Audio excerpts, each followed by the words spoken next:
Witness the power of the wild. Rain outlines your fate. Dissipate.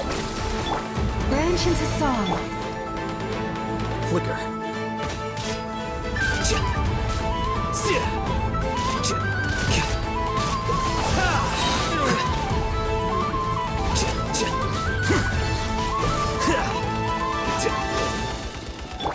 Receive my blessing. Rain outlines your fate. Stand with me. Here you are.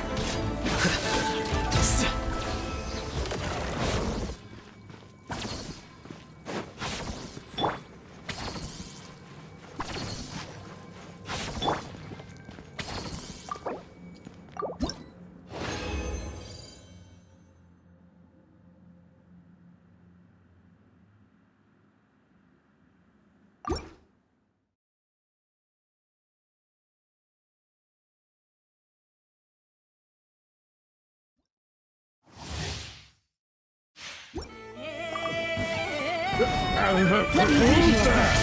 Know my sword. Out of my way! Lush as the moon for the everlasting forest. Scatter!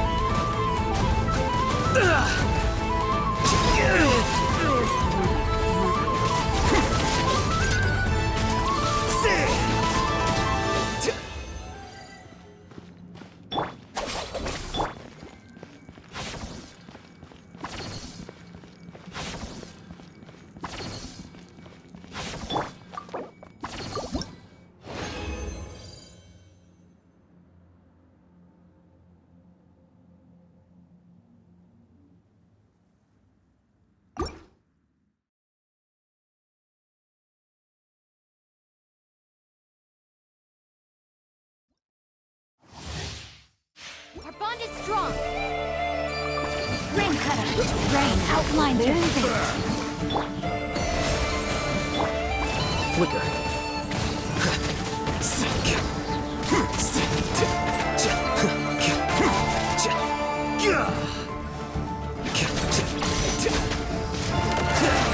With one heart, we pray.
We said bye to the others in Nasha Town. Still no news about Rarer, though. Where could he have slunk off to? If only he was gone for good. But with all the trouble he stirred up before, there's no way we've seen the last of him. Hello? You must be the traveler in Paimon? Mr. Flynn has been looking for you. Unfortunately, there's been a serious wild hunt attack over at the quarry. He thinks it's time to regroup and figure out a plan. The Wild Hunt? Oh, uh-oh. We better get over there right away. Come on, let's go!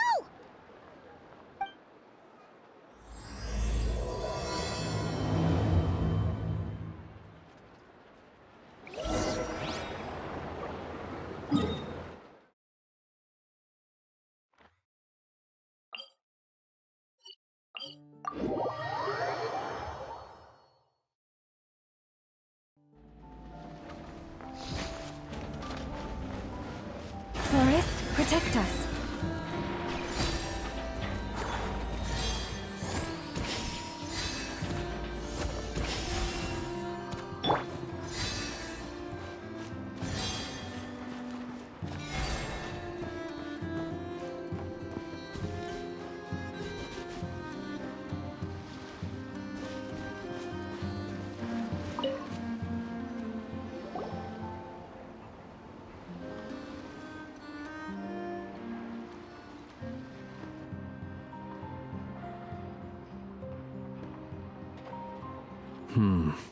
I can barely sense any Kuvaki at all. This whole area feels like a soulless husk. Looks like his appetite truly is insatiable. As if the power of that energy cannon wasn't enough. He's not seriously still getting stronger? What's his endgame here? Ah, everyone's here already. Hey, we made it. So, what's going on? We've all been on high alert since we split up a few days back, expecting Rarir to strike again. But it's like he just vanished into thin air. No one has seen him nor found any trace of his presence. That is, until this morning, when a ratnik found signs of wild hunt activity while out here on patrol. And we're sure that Rarir did this. Who else? He's the only one who could pull off a stunt like this. Kuvaki loss has reached critical levels. Reikir of Solnari set to maximum threat level. Warning, unless de-escalation measures are taken soon, he will pose a threat beyond our ability to contain.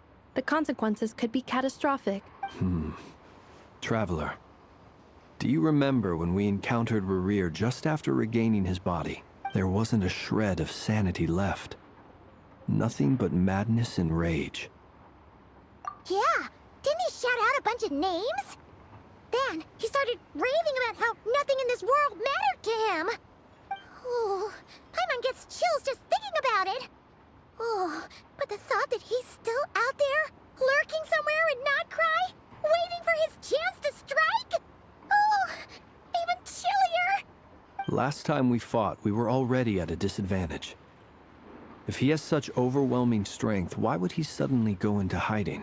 Yeah, if I were him and I wanted more Kuvaki, I'd just take it by force. No point staying in the shadows. Unless something went wrong. His whole resurrection thing didn't exactly go smoothly. The other thing is, how does someone who's completely lost their mind still have the wherewithal to cover their tracks so perfectly? Beats me. According to certain medical studies, insanity does not always entail a complete loss of rationality. It may be that he is simply living in a world of his own.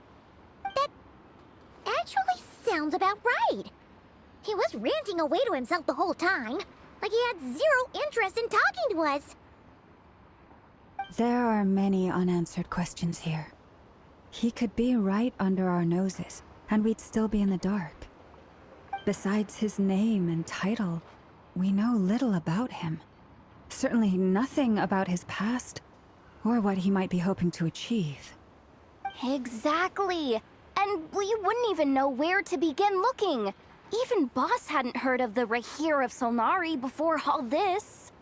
I'd be willing to bet that even if we gathered together every scrap of intel in Nodcry, we still wouldn't find more than, like, 3 useful facts about him. So, if we do nothing, he'll just keep getting stronger. But if we want to investigate him, we have no idea where to look. Last time we had Marionette and her big robo-buddy to help us, and we still barely held our ground. If we had to face him alone... Oh, Paimon's head hurts just thinking about it. What are we supposed to do against a threat this big? Well, I do have a little hunch about his next move. Given that somewhere like the Eye of Krati, or the Pillar of Embla, one thing's for sure. If we just sit back and let him keep absorbing Kuvaki, we really won't stand a chance against him. A perfectly reasonable hypothesis. However, it is worth noting that these two locations are quite far apart. To investigate them both, we'll need to split up. I agree, we should split up. Right now, Rarir's goal seems to be gathering Kuvaki, not fighting us directly. Once we're done, let's regroup on Hisi Island. Wait, why Hisi Island? If I recall correctly, your largest goddess statue was carved from Kuvaki-rich ore, was it not? That's right. Yes, it could well be a potential target of his. I should head back and start evacuating the pilgrims.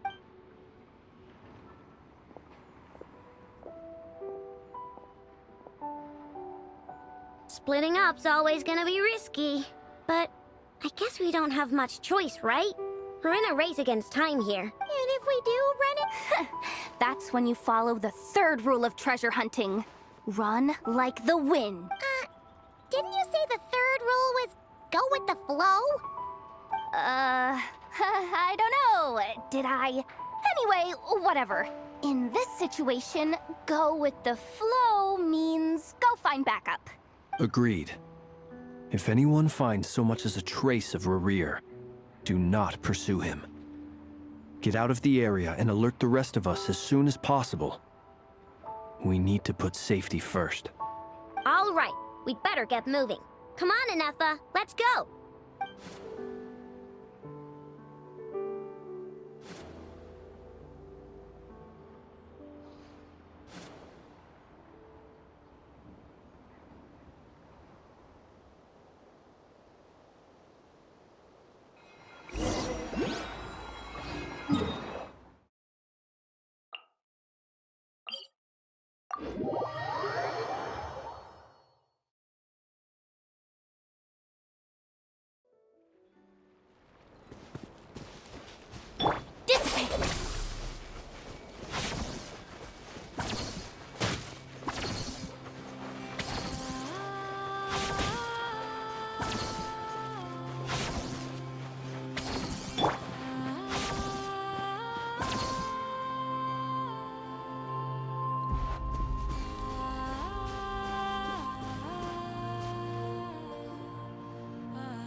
Any leads?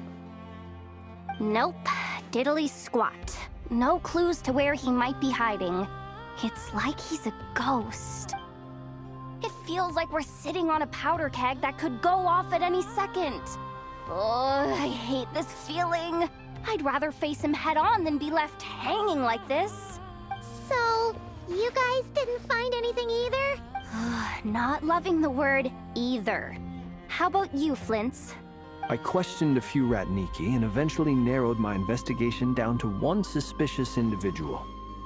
But by the time I got to his place, he was already gone, almost as if he knew someone was on to him. Either that, or he's just extremely cautious and doesn't stay in one place for long. He's been biding his time for a while now. The question is, where or what is his next target? No idea.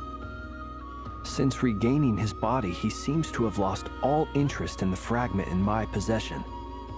If he did still want it, he's had plenty of chances to take it. All we can do now is hope that Aino and Anefa turn up some leads. Darn it, Rarir! If you've got the guts, come face me one-on-one! Wait, he's actually here? I didn't mean it! I swear! No, it's coming from Silver Moon Hall. The Lady Kutar might be in danger. Let's get over there, quick!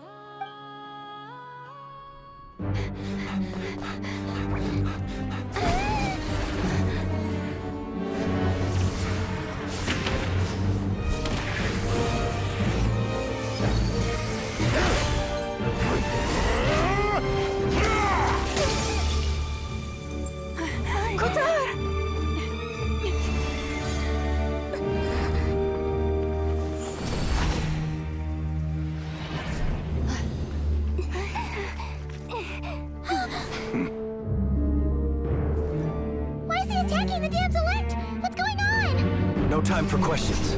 Stop him!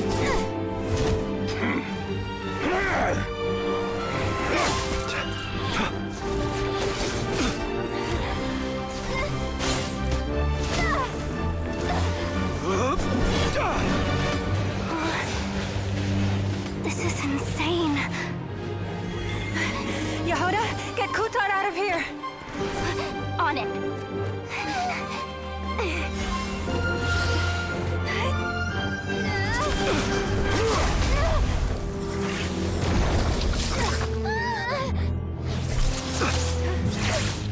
Look where your feeble light has gotten you. Now, you shall plunge into darkness. Felindus, soon, I will find a way. Watch out!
Find them.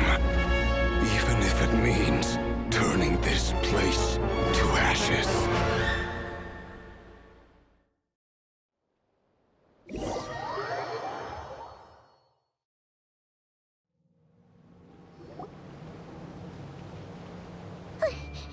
That was too close!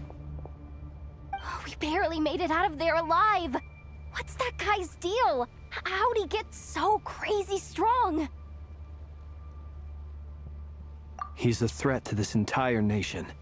I doubt his strength could even be measured by conventional standards. I have a question. When me and Anetha showed up, we saw him chasing after this lady like he wanted her dead. What was that all about? We weren't there for the whole thing either. They were already duking it out by the time we arrived. Yeah, we didn't see how it all started. It all escalated so quickly. Kutar, can you shed any light on the situation? Kutar. Cross-checking database. I see. So you're the one that the Frostmoon Scions refer to as the Moon Goddess? Wait, she's the moon goddess? Oh, no wonder she looks just like all those statues. There are many reasons why people might worship the moon, and just as many why they might despise it.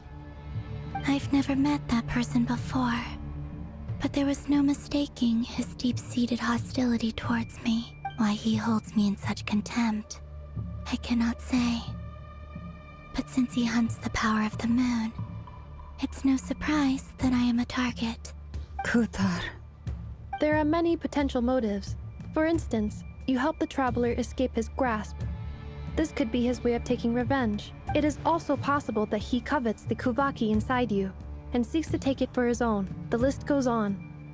But, right now, devising a counter-strategy should be our #1 priority. The likelihood of this location being discovered is close to 100%. A counter strategy? We don't stand a chance against an enemy like this. Surely our only option is to run.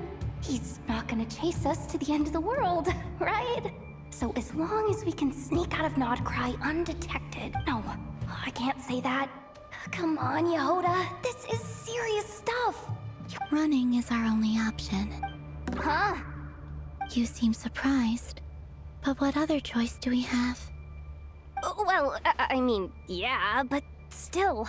It's not too late. I can distract him, so you have plenty of time to make your escape. Wait, what? You're gonna act as bait? Doesn't that make sense? I'm the one he's after. There's no need for you to risk your necks on my behalf. A coyote doesn't stop for bypassers while it's howling at the moon. What is it, Loma? The Frost Moon Scions have already grown accustomed to life without their goddess. My presence here is no longer essential, and this is not my home, so you needn't ask me to stay. We can't just roll over and let him get away with this. That's not our style. Yeah. We can't just call it quits after everything we've been through together. Besides, she'd pretty much saved my life back there. If I just ditched her now, I'd never forgive myself. We can't overlook that you have saved our lives multiple times now.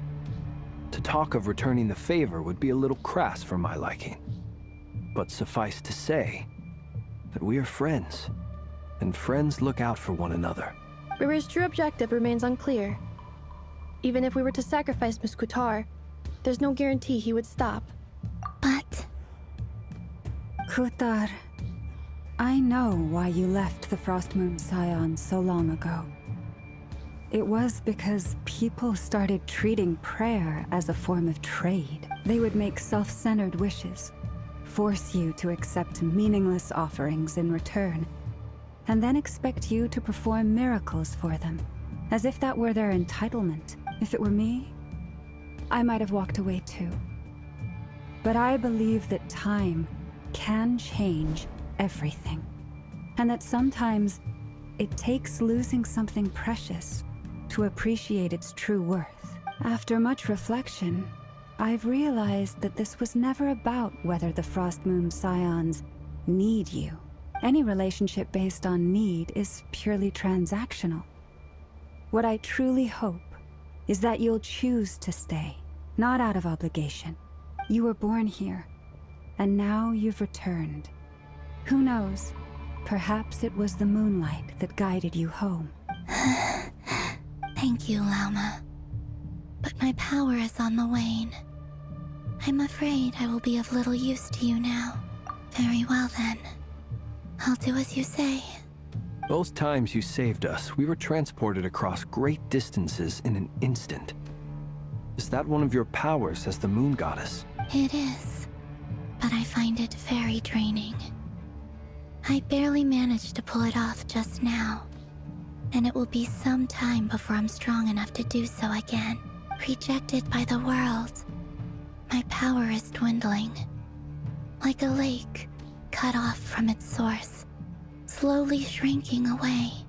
What do you mean, rejected by the world? The three moons belonged to the ancient Bygone era in which they came into being. From the moment I was born, the world itself has been steadily sapping away at my strength. The three moons are not one and the same.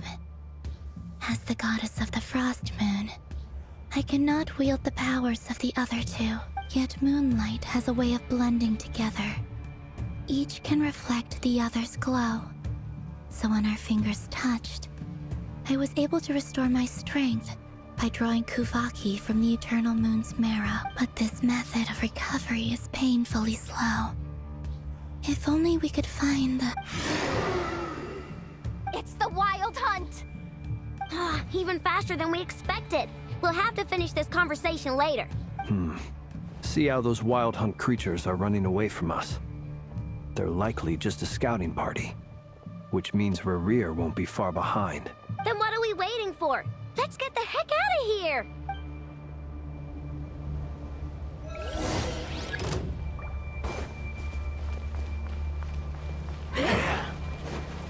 Flash attack!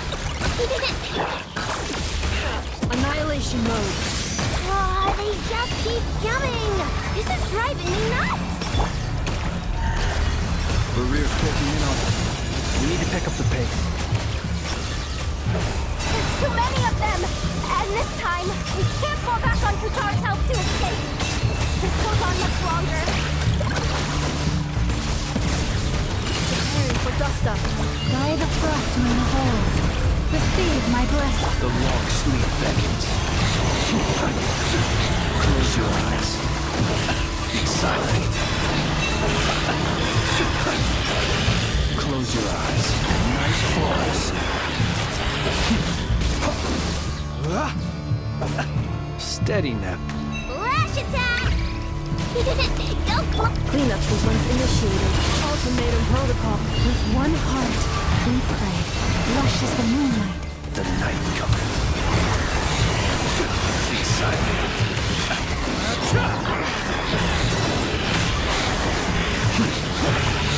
Close your eyes. To dust. Look, rainbow! Annihilation mode. Insulation chamber. By the frost moon hold, branch into song. Beware the creatures of the night. Observe. Close your eyes. Night falls. Be silent.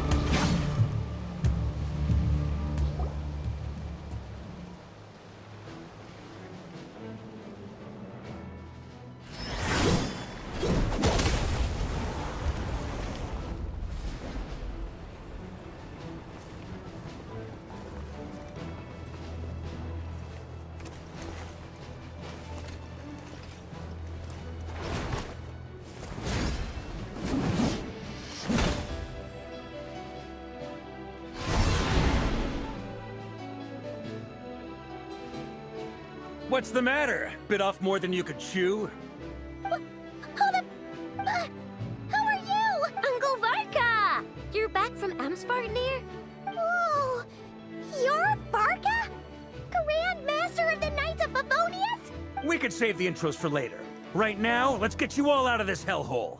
Follow me. I know somewhere you'll be safe. Oh, is that where I think it is? That's the one. Come on, move! There's no time to waste.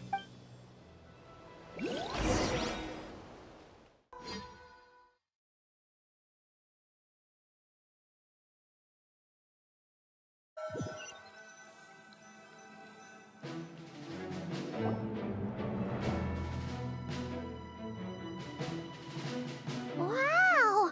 Where are we? This is so well hidden. Well, that goes without saying. This is the Knights of Favonius' meeting place in Nodcry, and a contact hub for the Northern Intelligence Network, aka the Black Market of Intel.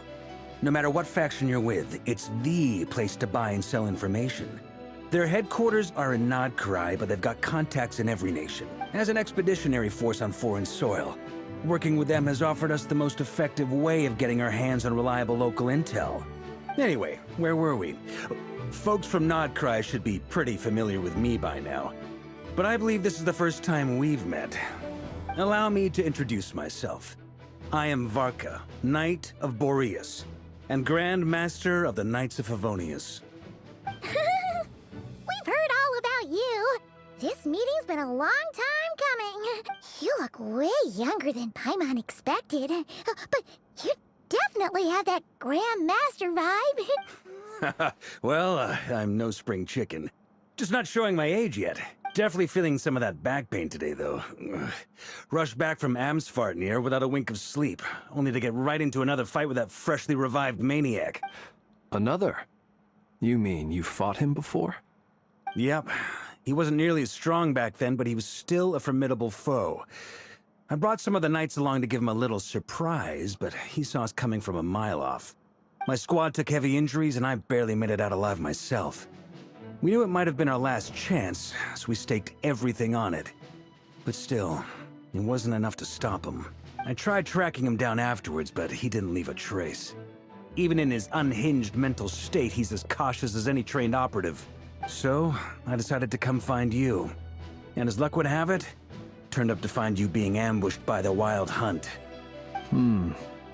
Is that why he's been frantically absorbing Kuvaki these past few days? Maybe I'm part of the equation, but even if I weren't, I'm sure he'd still be gathering power. He's clearly working up towards something. Note to self, Uncle Varka's strength rating officially upgraded. Guess it's my turn to ask questions now. So, what exactly has been happening in Nodcry? Why has the Wild Hunt returned in humanoid form? And why is it after you? That's a long story, but I'll try to make it quick.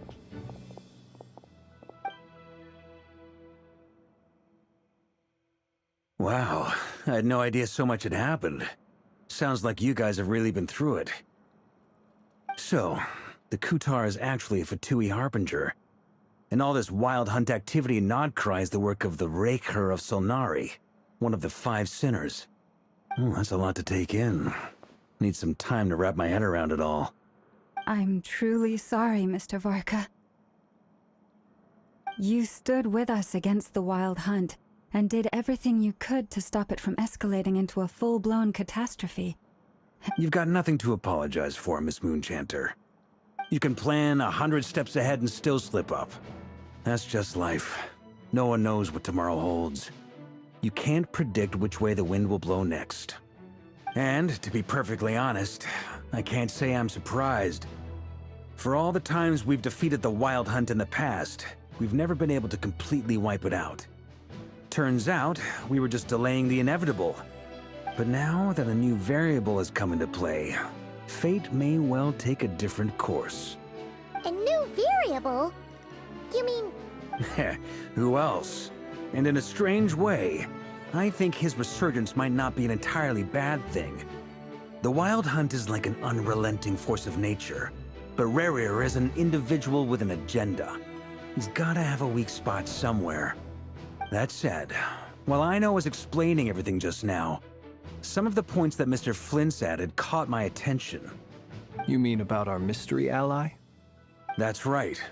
From what you've said, not only did they lead you straight to some key files, they also shielded... I don't know who or what could pull something like that off. Heck, even Miss Columbina doesn't have a clue. I hadn't heard the story about those files. Would you mind repeating their titles for me? Wild Hunt Phenomena Log, a Nodcryan Ratnik's Field Journal, and Kuvaki Survey Log. Oh. No. Still doesn't ring a bell. Another dead end. Guess all we can do now is hope that our mystery ally keeps showing up when we most need them. Still, it's safest to assume they won't be intervening again. From here on out, we'll have to resolve this crisis by ourselves. Your intel also explains something else I've been wondering about. The reason I led my team to Amsfarnir was because we'd had reports about a possible source of the Wild Hunt showing up there. But once we looked into it, it turned out to be a red herring. I don't know who was behind it, but clearly, it served its purpose. I doubt it's by chance that he happened to make his comeback while my attention was diverted. And from everything you told me, it sounds like his scheming began well before his return. So maybe luring... But is it even possible that he orchestrated all of this by himself? The Moon Maiden and the Raker of Solnari. Nodcry of all places. The way everything is unfolding, it can't be a coincidence. So, what do we do now? Got any ideas? Right now, we've got at least 3 things to consider. Let's go through them one by one. First, we need to figure out how to take down Rerir. If we can't beat him in a straight-up fight, the rest won't even matter. To my knowledge, the bulk of Nodcry's fighting force is already gathered here. But even with everyone united, we're still no match for Rerir in his current state, let alone with his power still growing. What if there was a way to tap into a new power of our own? How so? Have you thought of something, Columbina? 3 moons once watched over this world. The Eternal Moon was the largest. The Frost Moon was the brightest. They say that back then, the 3 moon goddesses wielded immense power. Enough to shape the workings of the world itself. I now bear the Frost Moon's power, and the Eternal Moon's marrow resides within the Traveler. Hold on. Are you suggesting... The iridescent moon. That's right. If we can find the iridescent moon's marrow, I will be able to regain my strength much more quickly. The three moons are said to stir the tides and illuminate all things. Perhaps they hold further secrets beyond our understanding. According to my analysis, the solution is feasible. I know a way, but... The Experimental Design Bureau? yes. I must speak with Sandrone. It's a long way from here to the Experimental Design Bureau. There's a high chance you'll be spotted. You shouldn't... Then that's settled. Next up, our second priority. Somehow, we need to figure out Rarear's end. As you saw for yourselves, when he was still in his wild hunt form, everything he did was for the sake of recovering his body and resurrecting himself. His first act since then, after laying low for a while, was to try and... People's obsessions often reveal their greatest vulnerabilities. There must be a reason why he despises the moon so deeply. Perhaps it sheds some light on his title, the Rake. The Wild Hunt has plagued Nodcry for centuries now. If we want to stop it for good, we have to get to the root. It's true. We still know. If Kuthar hadn't given us that lead, we wouldn't even know his name. But where would we even start? I doubt even the Intel Queen of Nodcry has a clue, and she has info coming out of her ears. Oh? That's a rather hasty conclusion for someone who's so painstakingly meticulous when it comes to dealing with machines. She heard me.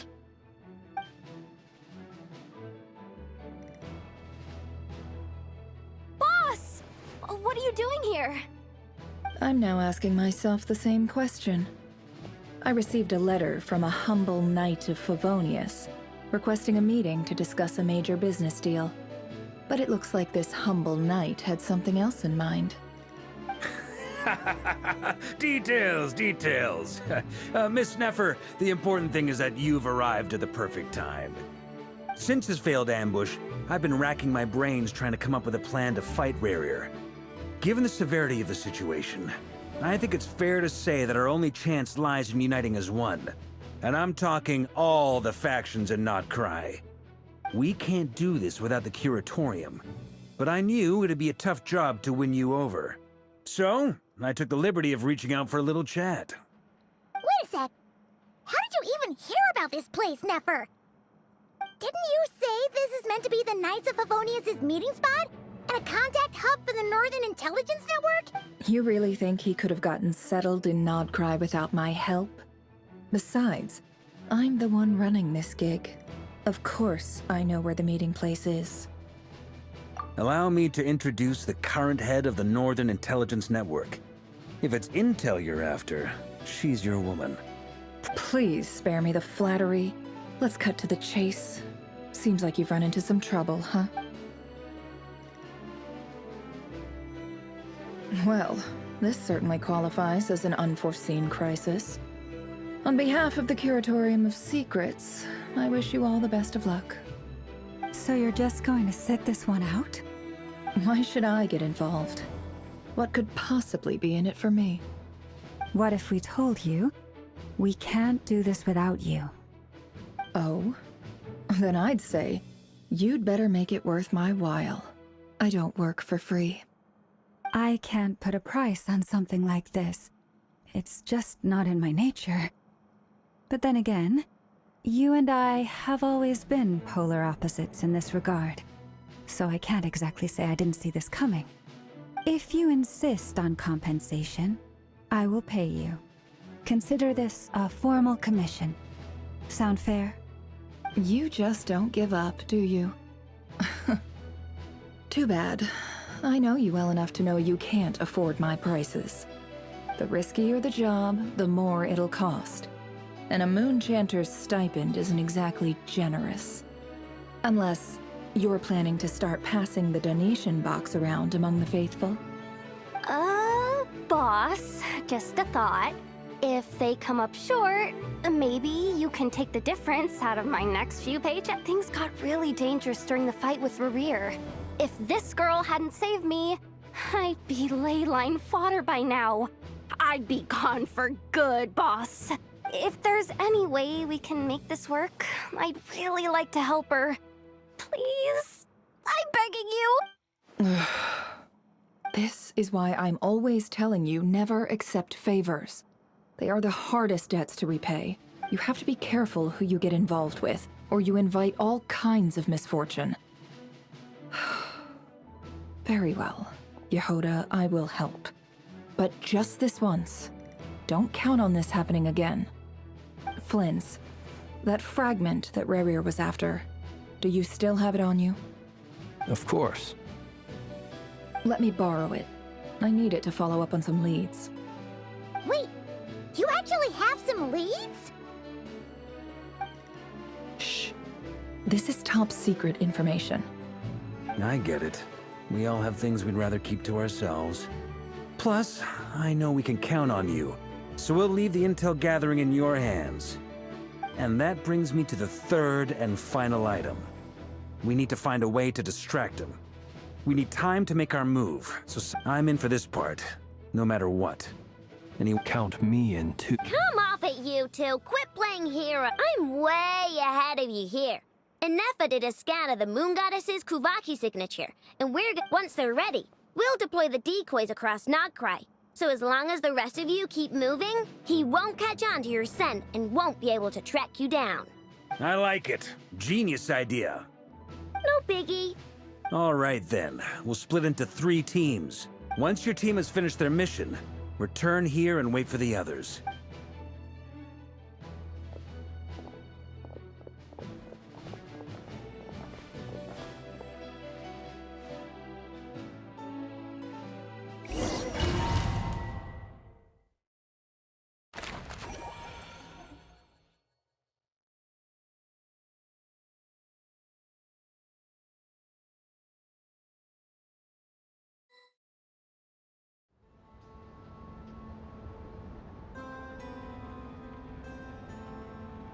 Lady Damselette.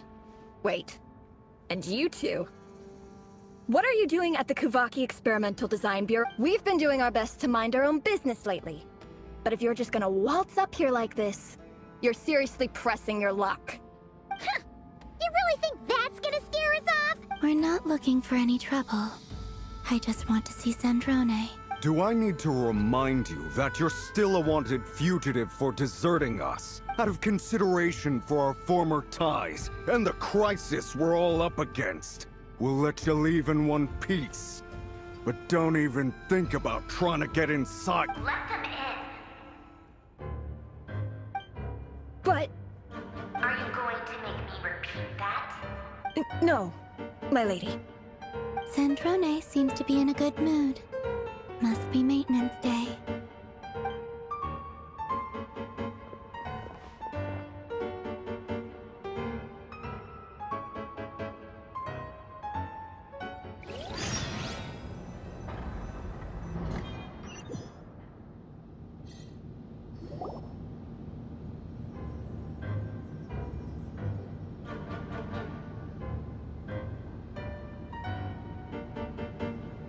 So tell me, to what do I owe the honor this time?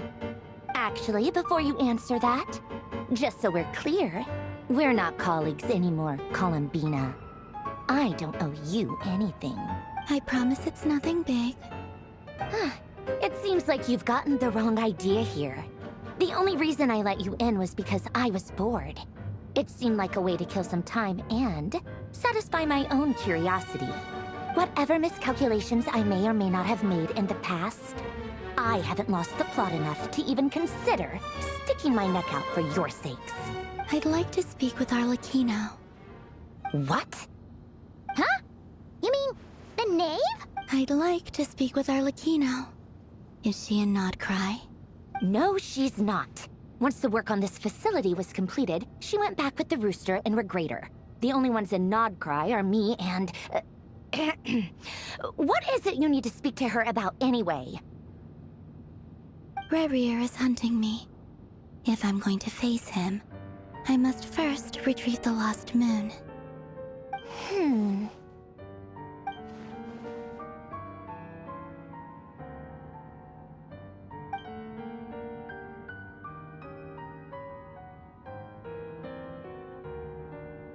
Is that a no, then?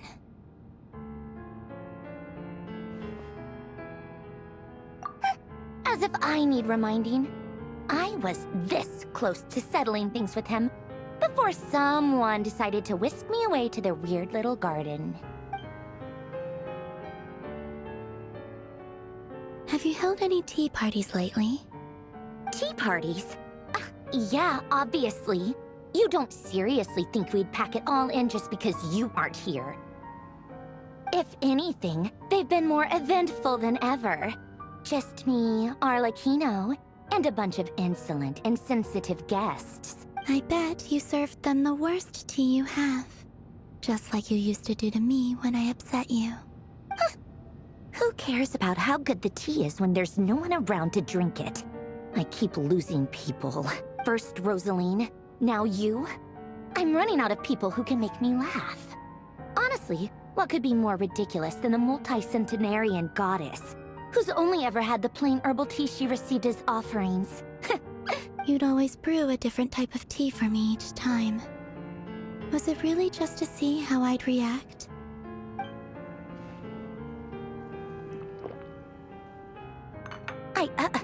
Well, duh. Why else? Watching you squirm was practically my only form of entertainment.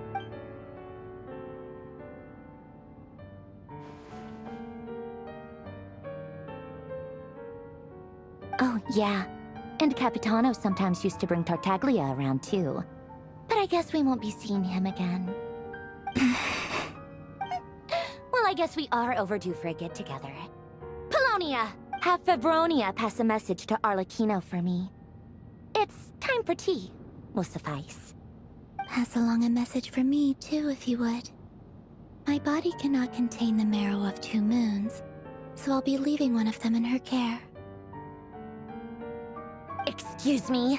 Who said you were on the guest list? If my tea meant that much to you, maybe quitting the Fatui wasn't your brightest move. Back when you were under the Tsaritsa's protection, no one would have dared come at you so openly.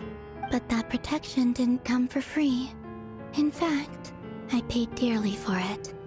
At the end of the day, it was just another transaction. I just got tired, that's all. I never wanted any part in their grand ambitions, and I've had enough of being treated like a bottomless supply of power. It brings back memories from the old days, when I was still worshipped as the moon goddess. Centuries on, it may be a different group of people, but I see the same greed in their eyes. I figured you'd leave eventually. You didn't have as much of a reason to stay as I do. The Tsaritsa gave you shelter and protection, but that was it. Nothing more, nothing less.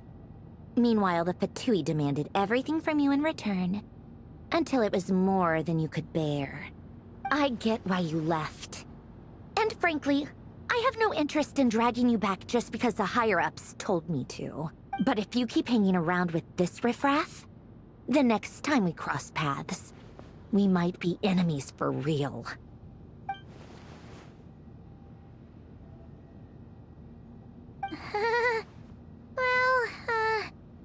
Guess that's our cue to leave. That might be your plan. But it sounds like someone else wants you to stay a little longer.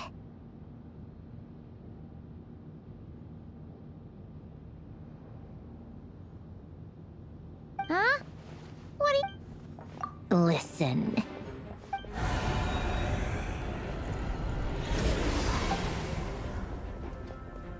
My lady, it's the Wild Hunt. A horde of monsters is headed straight for the facility. Another uninvited guest trying to crash my tea party. Clear the area. I'll handle this. Wait, what? You want us to leave you here by yourself? Huh. You'll be lucky to make it out of this alive. You really think you can afford to worry about me? Go on, get out of here. You may have stopped Polonia from crushing him last time, but I've made sure that won't happen again. The entire Experimental Design Bureau is rigged for war. Stay and watch if you want. but it'll be at your own risk. You're not flagged as friendlies in the weapons system. Don't tell me what to do! Look, if you're leaving, make it quick. Or you'll just get in my way. There's a secret passage on the 2nd floor. It'll take you right to the plains out back. Stare all you want, Columbina. You're not getting another invitation to my tea party. I know.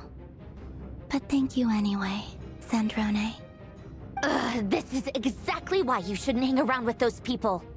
All their melodrama and sentimental nonsense is rubbing off on you.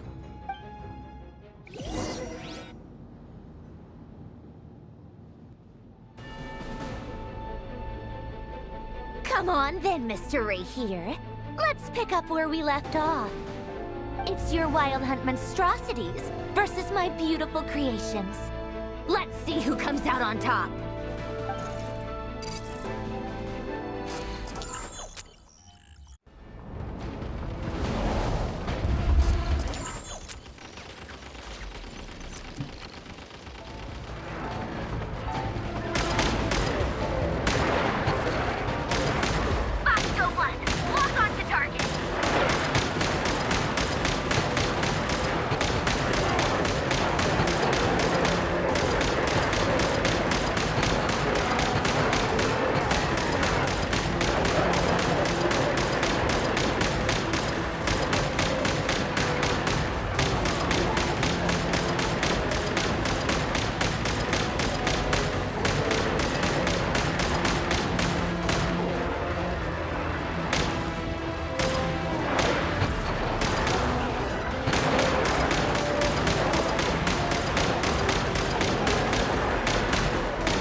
Polonia, get him! I've upgraded Polonia again since our last encounter, and uploaded every last scrap of your data. So let's finish this, once and for... She's not here. Where did she go? Hey! Over here, you big... Curse it. Moon. Go. Keep searching. She cannot have gotten far.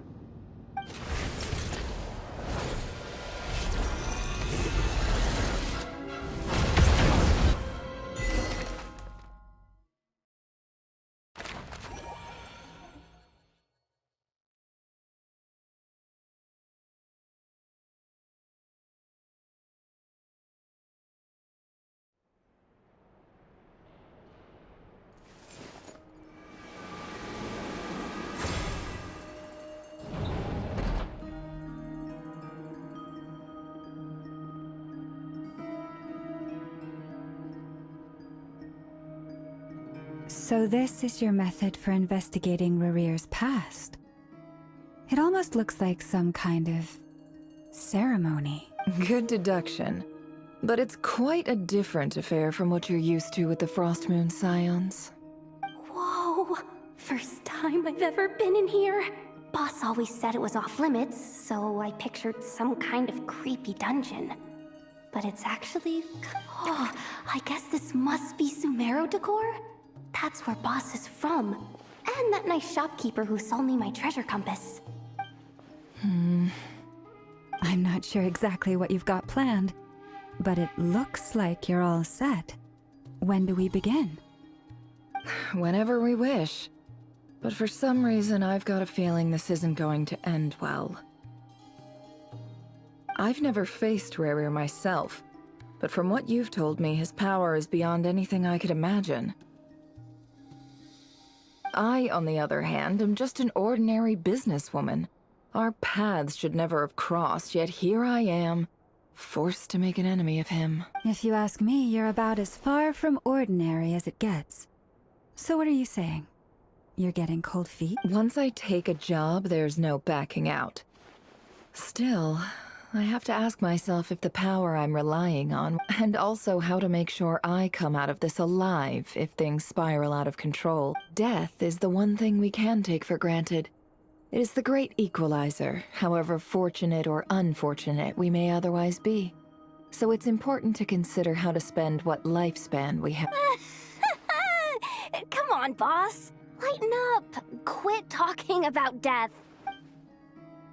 For once, I agree with you. When you're up against a foe like Rarir, there's no such thing as being too prepared. Is there anything I can do to help? That won't be necessary. I've already made up my mind. Time to cash in a precious favor I've been saving for a rainy day. Yehoda, I need you to find someone for me. The sooner the better. Find who? That shady merchant who sold you an overpriced treasure compass the other day.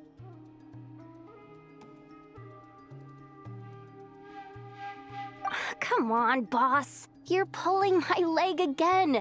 In what way is she shady?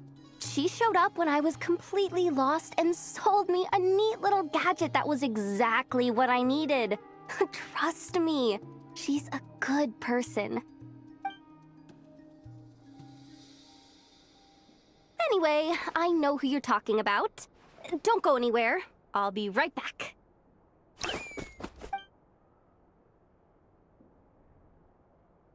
Quit grabbing me. I genuinely can't run any further.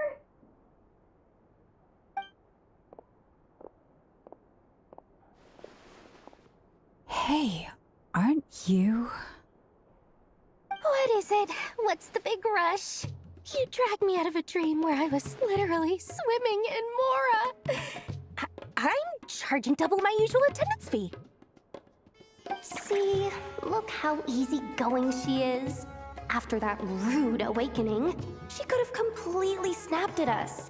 But instead, she kept it together and just asked for... Dori Sangama Bay? I never would have pictured you two doing business together. If you want to make it big and not cry, it's all about connections.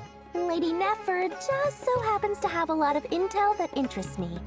And she also did me a big favor in the past. It was back when I first arrived in Notcry. My trusty assistant, the genie in my lamp, had an adverse reaction to the Kuvaki and me. And when you know it, that's when I suddenly find myself in a life-or-death situation. Good thing my compatriot was there to swoop in and save the day. I've been giving her a 30% discount off all of my goods ever since. Now, so that no one here feels left out, I'm willing to extend a 20% discount to fellow friends of Boss Nefer. Plus, any other friends you send my way will enjoy 10% off. What can I say? The great Lord Sangama Bay is nothing if not generous. So, let me guess. You've run into some trouble? I've got everything you could possibly need. And the more you buy, the more... You guessed correctly. What have you got in the way of survival gear? The one type of gear I've never been short on. What are you looking for? A jetpack fresh from the Academia's labs? An ancient suit of armor, dredged up from the bottom of the sea? At the very least, I need to know what kind of opponent you're dealing with here. If even you're worried about staying alive, it must be pretty serious. What if I told you it's someone with the power to bring a nation to its knees? Is that so? Then we really are talking top-shelf treasures. I don't have anything like that in stock right now. I'll have to ask my supplier. Your supplier? A powerful woman, make no mistake. I can't reveal her identity, but luckily for you, I hear she's planning to visit Notcry in the near future. If you're willing to wait, I can ask her when she's here. Can't say exactly how long that'll be, though. Then, let me put it another way. What would you do if you encountered an enemy like that? Of course not. I have a handy little trinket from one of my generous suppliers, which... Hold on.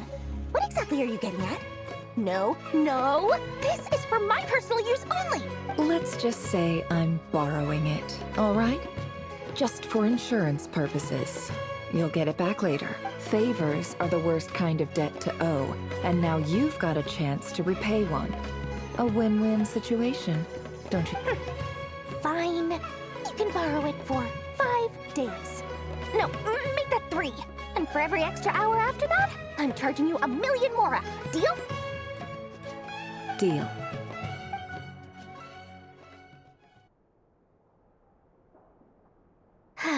What a way to start the day. Now, was there anything else you wanted? Or can I go back to bed now?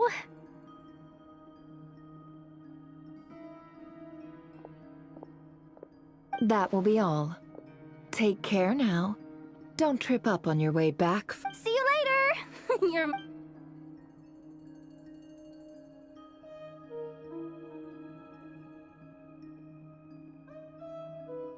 Excellent. Everything is well and truly ready. The ceremony can now begin. After initiating the ceremony, your minds will follow me wherever I go.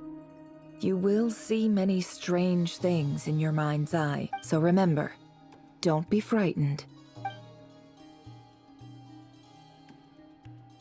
Now then, let us peer into the Raker of Solnari's past.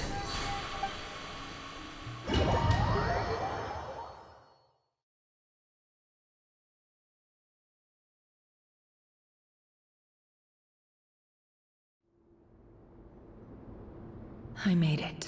I don't recognize this style of architecture. Must be Conrian. Simple furnishings, table and chairs. It's a more ordinary house than I might have expected. Looks like the fearsome Raker of Solnari came from surprisingly humble beginnings. Unless this passed for luxury in Conria. Unlikely. It was said to be a very prosperous nation in its heyday. Anyway, I'll keep exploring.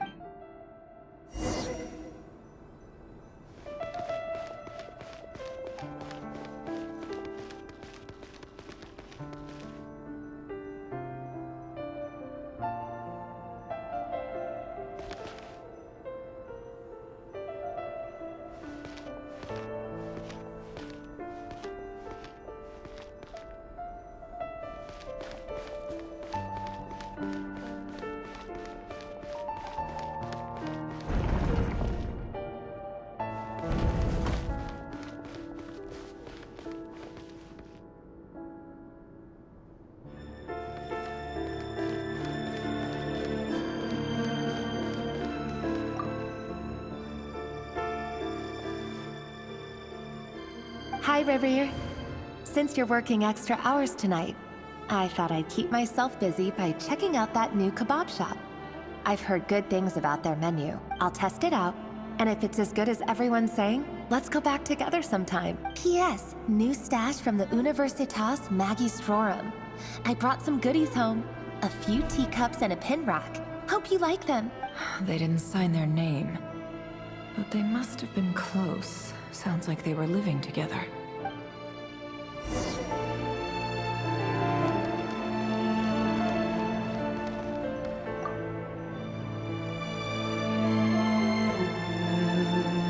I went over to Joseph's for drinks today. They have a fine collection, but I went alone. Felindis was tied up with something and couldn't make it. Joseph asked why I came alone, but I didn't really have an answer. He then went on to ask about other things.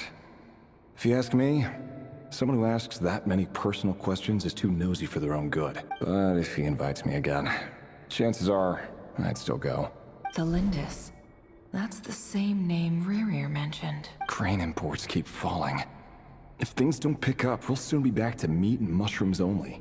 Honestly, I'm not a huge fan of that new type of mushroom everyone's been into lately. Didn't it start out as a lab-grown variety? I heard it's even mildly corrosive. Seriously, why would you even eat something like that? I don't care if it's an impressive feat of alchemy. That just isn't the kind of thing I like to eat. Grain has to be imported, and they're eating a diet of mostly meat and mushrooms. Could it be because Conria is underground, so it doesn't get much sunlight? That would explain why they use so much stone in their buildings. They even use alchemically modified strains for food. Seems like the people of Conria don't have many options when it comes to dining. I've just about saved up enough now. Making a big purchase. I wonder what it is.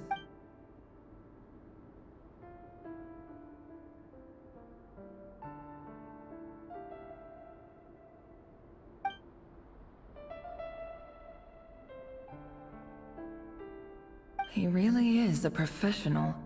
No wonder he's so good at covering his tracks. Despite what he's become, it seems like he's retained certain habits, at least.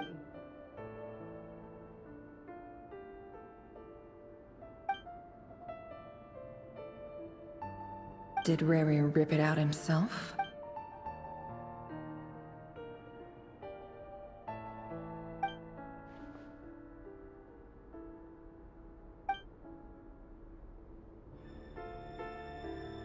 Before I met you, I was convinced that my heart was nothing more than a stagnant pool. The burial place of a fallen moon. A withered, windless grove where the waters rested forever unrippled. It was you who helped me see that my heart hadn't entirely withered away. That it could still beat to the rhythm of love. This is just trivial sentimentality from the looks of it. Why would he go to the trouble of hiding that? The burial place of a fallen moon.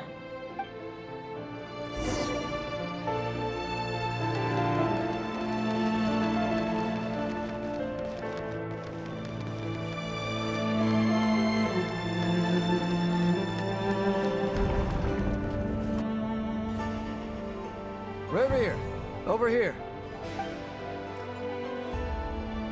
Dane! Oh, and, Vedelfin here? What a surprise to see you here, sir. Hello there, Rerir. You need not address me so formally outside of court. He doesn't get that much free time, so I invited him over for a drink. Even the court prophet deserves a break every now and then, right? Well, I'm flattered. So, what are we discussing today? Hey, don't look at me. As far as I see it, we don't need an excuse to have a few drinks. Come on, don't give us that. Didn't you say you were about to pop the big question? How's that coming along?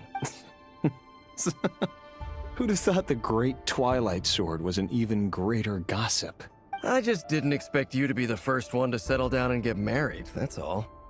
Yeah. If you told me that a few years ago, I wouldn't have believed you either. So, Are you planning to come clean about your job then? I'm guessing you still haven't told her. Sure, I'll have to tell her at some point. But I'll need to pick the right time and place. To be honest, I have no idea how she'll take it. Come on, stop being such a pessimist. For all you know, she could be thrilled. I bet she'll be much more impressed by your actual job than the one she thinks you're doing now. A member of the King's Guard. Quite the cover story. Does the king himself even know? Of course he does. Anyway, enough about me. How have you been? Me? Same old, same old. Nothing much to... Huh? What's up, Ved? It's nothing. Vedifulnir, Dainsleif's elder brother. Renowned throughout the court of Conria as the Visionary, and said to possess a wisdom far beyond the reach of any ordinary man. And yet, despite the gulf between us, he seems to have something to say about me. Does he even know me? Does he see me as a friend of his brother, or just another of the Vinster King's blades? Why did he react so strongly? Was it really to do with what we were talking about? Brown, curly hair and brooding blue eyes. So this is what Rerir looked like back in the day. Perfectly normal. No different from anyone else. As frightening as this monster is in the present, there's something even more unsettling about seeing the human he used to be.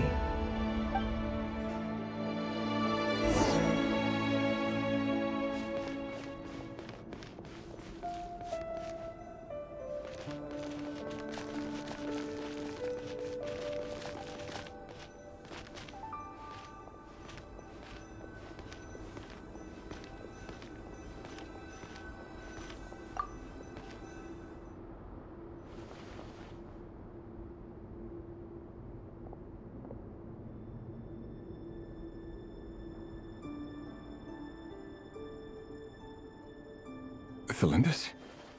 You're back early? Our equipment's being serviced today, so I got off earlier than usual. How's your day been? Aw, why the long face? Is something the matter? Has your boss been giving you a hard time again? Went for a drink with Dane and the others after work. Isn't that a good thing?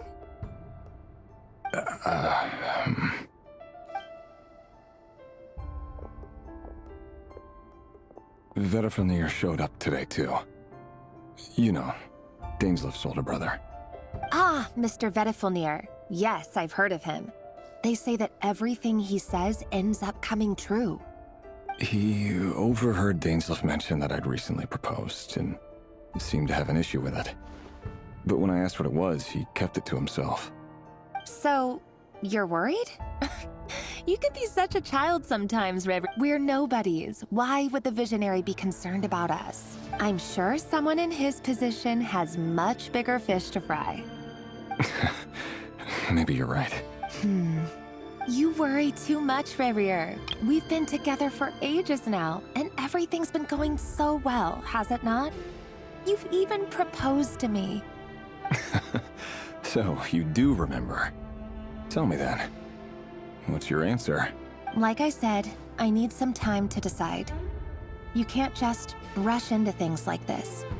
We may be nobodies in the grand scheme of things, but if we want things to work out, we've still got to plan ahead. All right. Take your time. Just don't keep me waiting forever.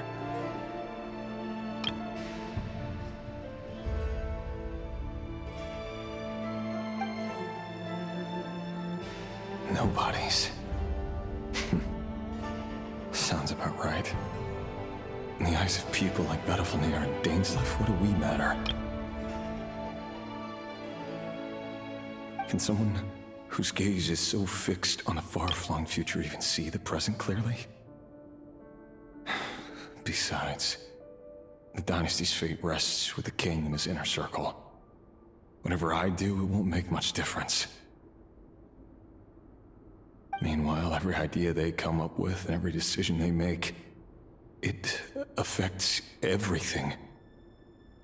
These days, the king is lost in his research, and the purge of the Crimson Moon bloodline The opposition tried to speak out, but nothing came of it. And I'm under no illusions as to why. Because we eliminated them and got rid of their bodies. A man can have 1,000 reasons to carry a sword, but there are few good excuses to use it. Yet the king has never even considered a gentler approach, and he never will. What becomes of someone who kills on another's behalf? Can he ever find true peace?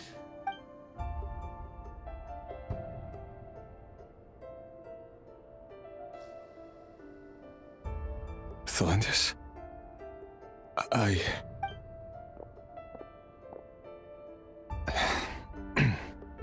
It's nothing. You were right. Fate has never smiled upon nobodies like us.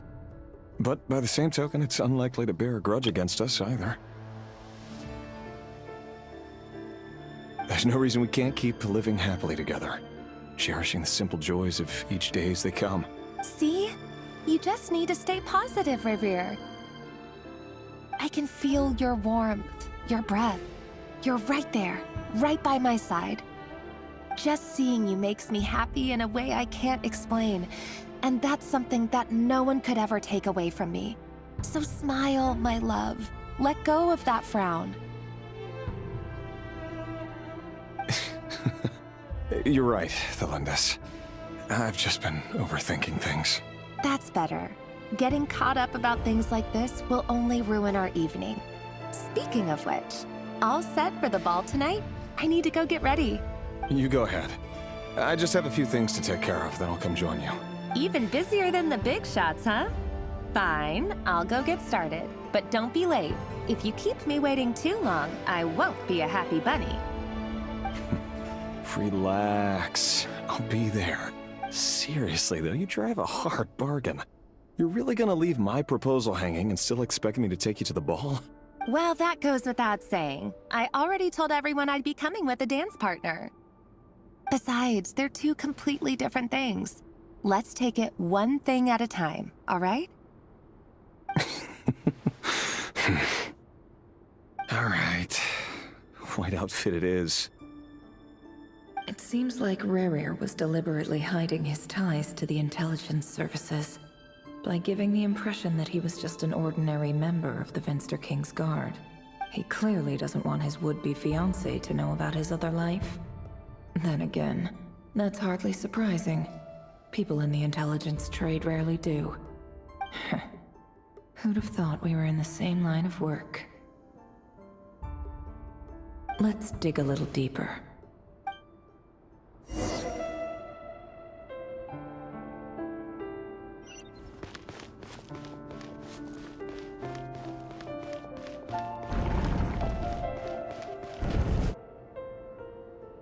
Our last operation was a resounding success, and all thanks to you, Rayhir of Solnari. In total, we apprehended 32 dregs of the Crimson Moon, and 67 accomplices. After all these years since the dynasty's fall, so many of them still linger on. Indeed, it cannot be denied. Yet it was destiny that the Crimson Moon should be overcome by the eclipse, and that His Majesty, the all-seeing Venster King, now guides our nation on the path to prosperity. Conria has no further need for a dead moon. But alas, there will always be those who refuse to see the truth. That's not entirely true. Much about the Crimson Moon era was worthy of remembrance. And that's exactly why they keep trying to see it restored. Many of its secrets remain unsolved to this day. As it happens, that's precisely the field of study my partner is devoted to. You still haven't told her what you really do for a living. Where would I even start? How do you tell someone that you're one of the king's hand-picked executioners? That your hands are steeped in blood? You didn't choose this life, any more than I did. Orphans like us don't get a say. But I'll sure as heck be the one to pay for it. Speaking of which, we need to be more rigorous in the way we identify direct descendants of the Crimson Moon. Someone, it seems, has strong opinions about my future plans. Most likely my marriage in particular. Your concerns are not unfounded. They've taken out many of our colleagues these past few years, and for that very reason. Take care, Raihir of Solnari. I look forward to toasting you at your wedding. Thanks, Thorkel. You look after yourself, too.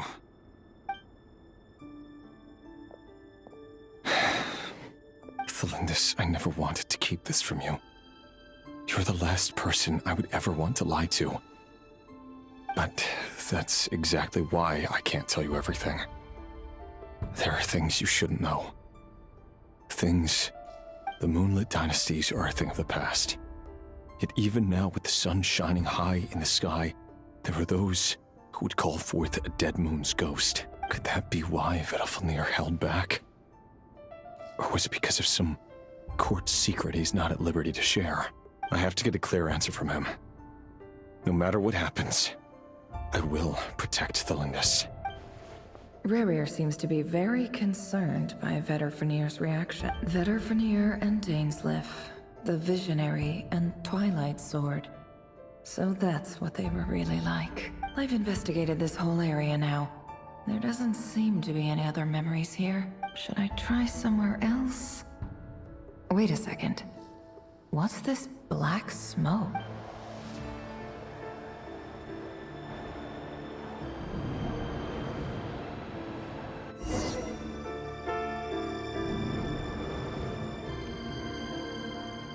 So, he's late after all. Just you wait, Rarir. You're in for it. Big time. Are you waiting for someone, ma'am? Could I tempt you into buying some flowers? Oh, sure. Pick me out a pretty bunch if you would. Thank you. But I'm afraid none of them are as pretty as you. For someone so young, you sure have a way with words, don't you? I'm only telling the truth. Look me in the eyes. You'll see I'm not lying.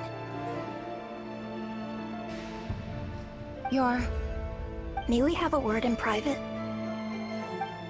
Who are you? And what do you want? It doesn't matter who I am. Too many of our kind have fallen lately, so I decided to take the risk of reaching out.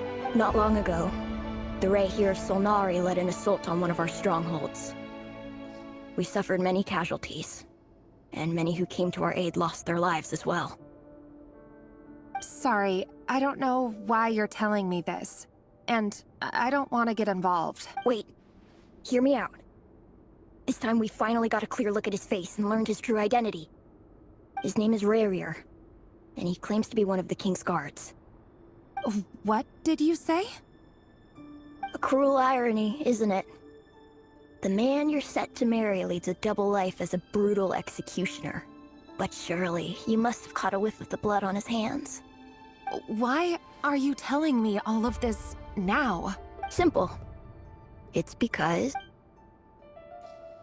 How strange. Rarir was nowhere to be seen in that memory. It clearly belonged to Thelindis. Rarir couldn't possibly know what happened if he wasn't even there. Why would her memories appear in his fragment? The ceremony won't last much longer. I think it's time to call it a day.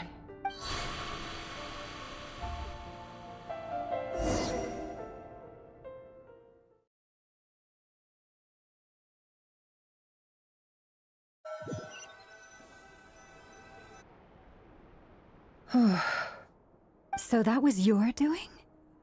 Did you just pull us inside Rarir's fragment to spy directly on his memories? Any more questions, and I'll have to start charging. I had no idea you could do that, boss! Seriously, that was amazing! We're not worthy. We're not worthy! I gotta admit, though, I'm itching to see what happens next. Feels like we barely scratched the surface. I'm just as curious as you are. But the ceremony only allows for limited time inside. That's all we can see for now. Luckily, we managed to learn quite a lot. So far, so good. I just hope the others are doing okay, too. Especially the group with the Traveler. Their mission is a risky one. Let's hope it's all going smoothly. If you're worried about them, go see how they're doing. If I know Boss, she's gonna need some time to write up all the details and make sure it's all coherent. I'll stick...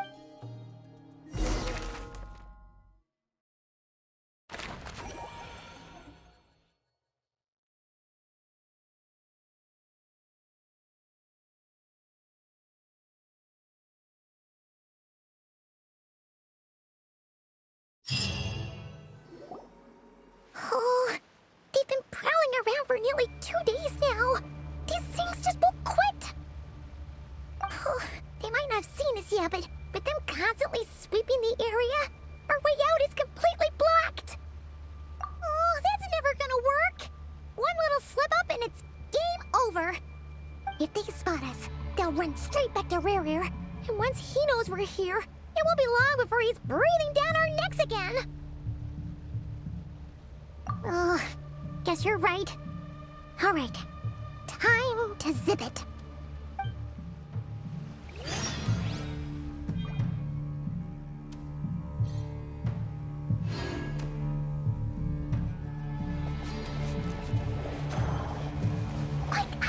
We almost got spotted.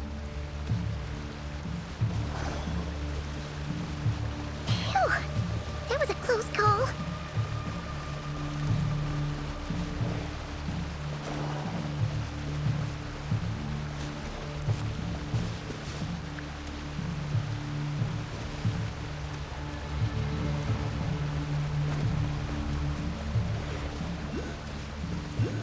Watch out! He's coming this way!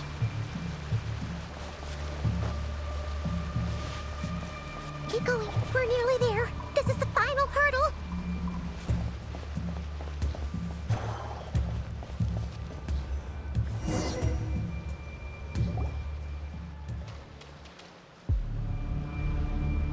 Oh, there's no end to these things!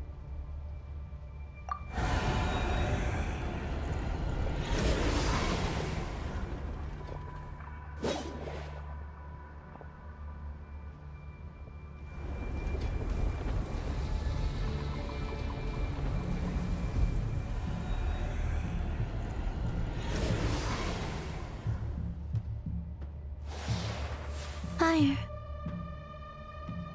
Fire? Wait, what's that smell? Oh no! There's a fire!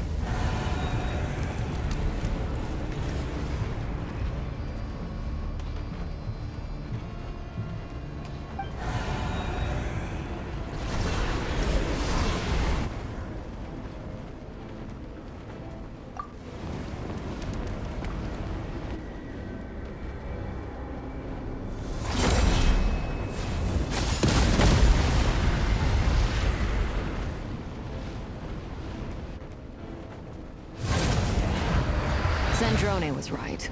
You look weak, Columbina.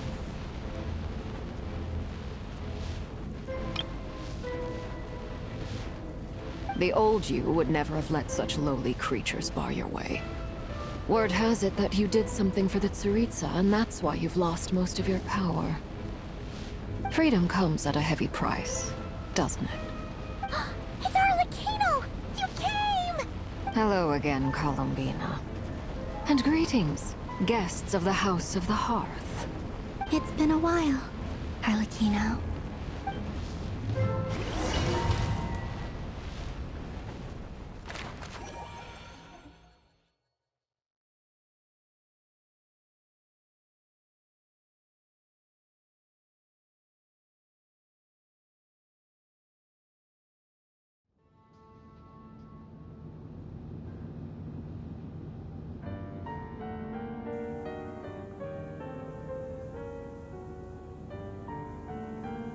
Stupid right here of stupid Solnari. Ugh, whatever. I've got all the data I need. Next time we meet, you're finished. He sure doesn't pull his punches. Excuse me, do you need a hand? You can do me a favor by staying out of my way. Can't you see I'm busy? Wait a minute. I recognize that voice. Hello, Miss Zandrone. Father sent us over to help. How considerate of her. Hey, Fremine, get over here and help me fix this. Lenny, you do your thing. Just keep your sister away from my machines. Nearly every machine that Catgirl touches ends up going haywire. Go put her on cleaning duty or something.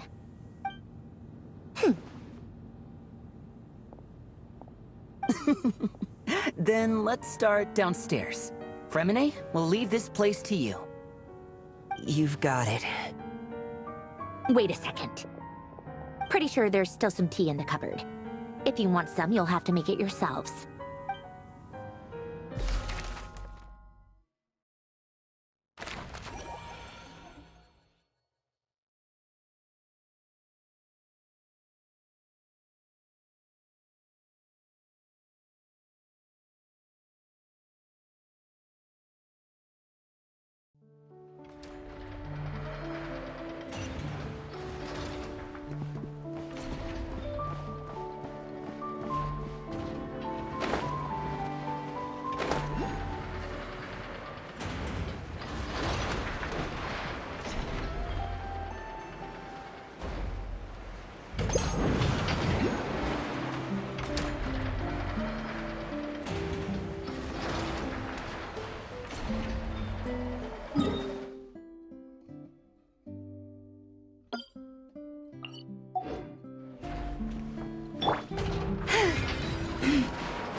It's a relief to see you all made it back in one piece. Huh? Feels like there's quite a few people missing. Where's... I returned ahead of them. Flint is helping Aino and Anefa to set up the decoys and buy some time. As for Miss Nefer... Boss is still wrapping things up on her end. She sent us back to fill you all in on the top secret intel we've been gathering. I see. Then let's get right into it. But first, who do we have here? You brought someone else in to help? Greetings. I was invited here to help as a longtime Tea Party companion of Columbina's. You may call me Arlecchino.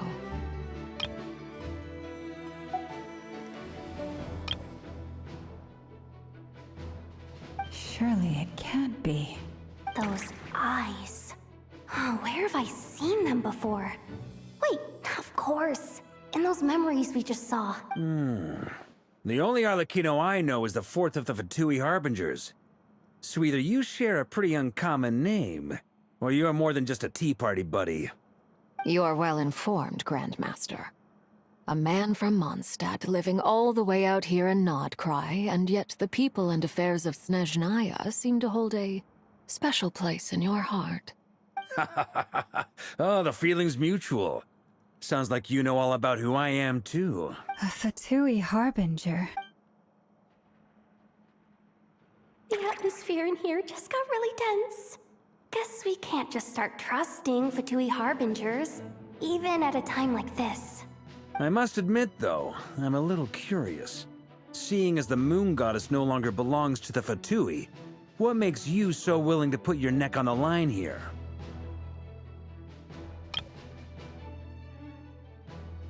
Nor does Nodcry belong to Mondstadt, Mr. Varka. Yet still, you're fighting for it all the same. Things don't always have to have a tangible payoff. Sometimes, stopping things from spiraling out of control is a higher priority than chasing the spoils of victory. Of course, I can't say there's nothing in it for me at all. But that's between Columbina and myself. Forgive me. I don't mean to doubt you. It's just that the Fatui really have been the source of many of our troubles. We have our own way of doing things here in Nodcry. But ever since they arrived, the Fatui have treated us with nothing but hostility. I know there's been a lot of bad blood between us in the past. I've done my utmost to avoid friction whenever I could. But sometimes fundamental conflicts of interest simply can't be settled amicably. That's why I'm here solely in a personal capacity. This has nothing to do with the Fatui. As a gesture of good faith, I'll be frank. I can help Columbina track down the iridescent moon's marrow, which will help her restore more of her power. Anyway, what else is on the agenda? Let's begin. She says she'll be frank, then completely skips over the details. Looks like she doesn't want to give away too many secrets after all, but she clearly wants to change the subject. It'd be awkward if I tried to bring it up again now.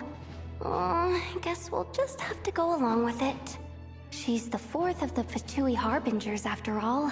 One look and you can tell she's not someone you'd want to mess with.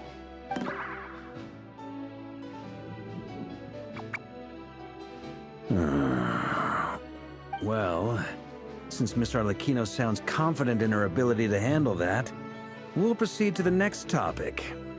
Yehoda, time to share that top-secret intel. Alright, listen up everyone. First, we now know that Rerir was originally a Conrian secret agent whose primary mission was to hunt down and assassinate the so-called Dregs of the Crimson Moon. The Dregs of the Crimson Moon? Mm-hmm.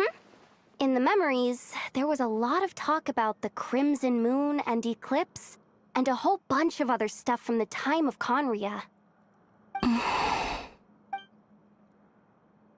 To my knowledge, those were the names of two different Conrian dynasties. Long, long ago, it is said that the people of Conria worshipped the Crimson Moon, drawing a mysterious power from its reflection. But one day, a coup saw the Crimson Moon eclipsed, hence the name of the new dynasty that replaced it, and how it became the new emblem of Conria. Still, long after the Crimson Moon dynasty had fallen, the last ruler of the Eclipse dynasty, the Vinster King, still coveted the secrets it left behind. So, he sent the Rayhir of Solnari to secretly hunt down the Crimson Moon's few remaining followers. In those days, Rerir showed no signs of madness. In fact, he was as normal as any other person. Oh, and he had a fiancé, or at least a would-be fiancé. What's the matter?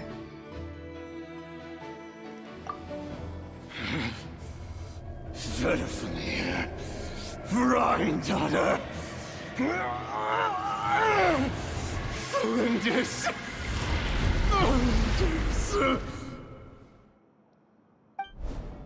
Interesting. Anything else? What about this would-be fiancé of his? Do we know anything about her? Well, she was a researcher at the Universitas Magistrorum, but it felt like she was hiding some kind of secret. Oh, and one more thing. For some reason, Rerir's fragment also contains some of Thelindis' memories, though only a very small portion. Well, no shortage of potential leads, I'll give you that. In any case, it sounds like we can conclude that while Thelindis was still around, Rerir appeared to be lucid and quite normal. Thelindis, it seems, must have been the one thing in this world that he couldn't let go of. Tell me, though, were these pure-blood Conrians we're talking about here? Why do you need to know that? Hold on. If she was a pure-blood Conrian...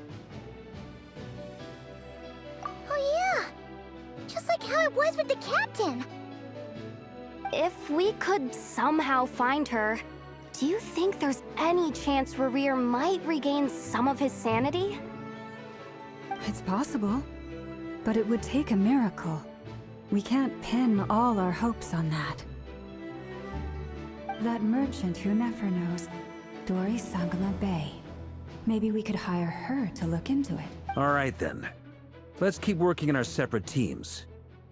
Traveler, Paimon, Kutar, and Miss Arlecchino will go look for the iridescent moon's marrow. As for the others... On the way over here, I noticed that the wild hunt monsters had grown even more frenzied in their search for Kutar. At this rate, the people living here will be in grave danger too. I'll head back to the curatorium and meet up with the boss.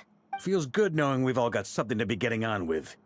Given that the Wild Hunt has been a lot more active lately, the Lightkeepers have likely begun their own operations too. If that is the case, someone will need to pass the news on to Flint's. I'll hold the fort for now, then discuss our next move with Flint's, Aino, and Anefa when they get back. All right then. Well, the clock's ticking. If that's everything, we'll be on our way. We'd better get moving too. We'll try to buy you as much time as we can. Relax. Just do your thing. I decided to call in some backup since things are getting so hairy. Our reinforcements should be here any minute now. Stay safe, everyone. Dismissed.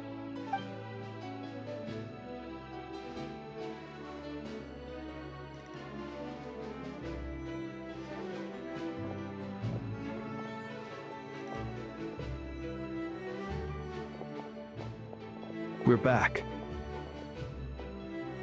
Did we get here a little early? Or a little late? A tad late. The others have already set off. To summarize, our resident moon goddess has found us a new ally, and Boss Nefer has uncovered some promising info. Everything going smoothly on your end? Not great. I don't know how long we can stall them for. The decoys are getting taken out way faster than we imagined. I'm gonna make some more later, but I need a timeout first. I'm so tired right now. Oh, right! Anefa, could you fill in Uncle Varka on what we just discussed with Flint's? Sure. Uncle Varka, you previously told us about how when you went to investigate a source of the Wild Hunt in Amsvartnir, but according to Flint's intel, several outbreaks of the Wild Hunt had already occurred in Nodcry in the period leading up to that. That was before Rerir had regained his body, when he was far from regaining his full strength. In other words, in theory at least, he still lacked the means to act in two places at once. Flint's, with everything that's been happening, the Lightkeepers across Nodcry are rallying to fight back against the Wild Hunt. They're gonna need your help. I know, I'm sure you're capable of coming up with something far more effective than decoys. But for now, you should stay here and get some rest. Anefa and I will head back over to Amsvartnir to see if there's anything I missed. I told you Uncle Varka would say that, didn't I? A deal is a deal. Not a word about my snack intake for the next week. Database updated. Reliability of Aino's predictions increased. What does that mean? They were betting on how you'd respond after hearing their intel. It's the obvious choice, isn't it? That's hardly worth betting on. We already decided that Anefa should go investigate the situation over at Amsvartnir on her own. You might as well stay here and keep watch. Someone needs to hang back and oversee our strategy meetings. And besides, you still haven't fully recovered from ambushing Rerir. So I've ended up with the easiest assignment. Well, I appreciate it, everyone. See you when you get back.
Wait. Huh? No. Whatever.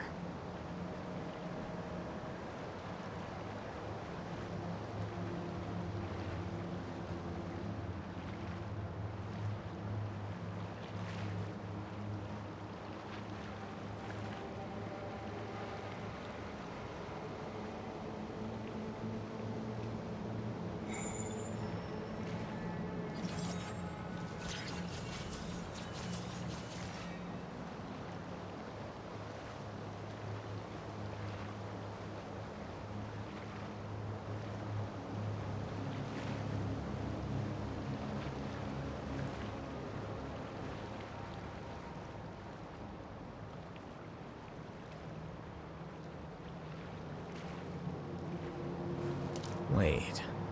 Huh? No. Whatever.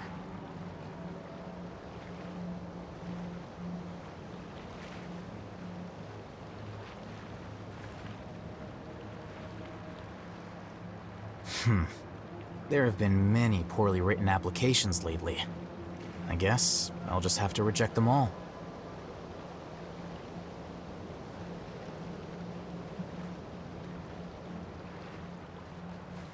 Wait.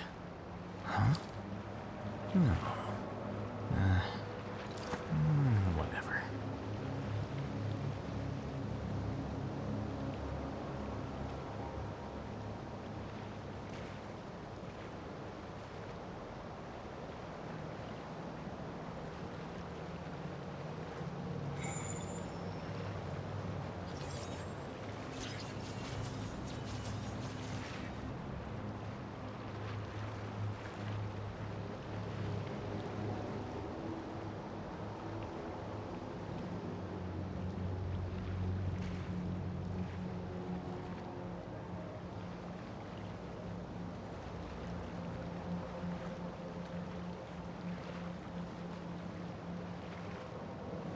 The scribe's work is simple, which is exactly why I took the position.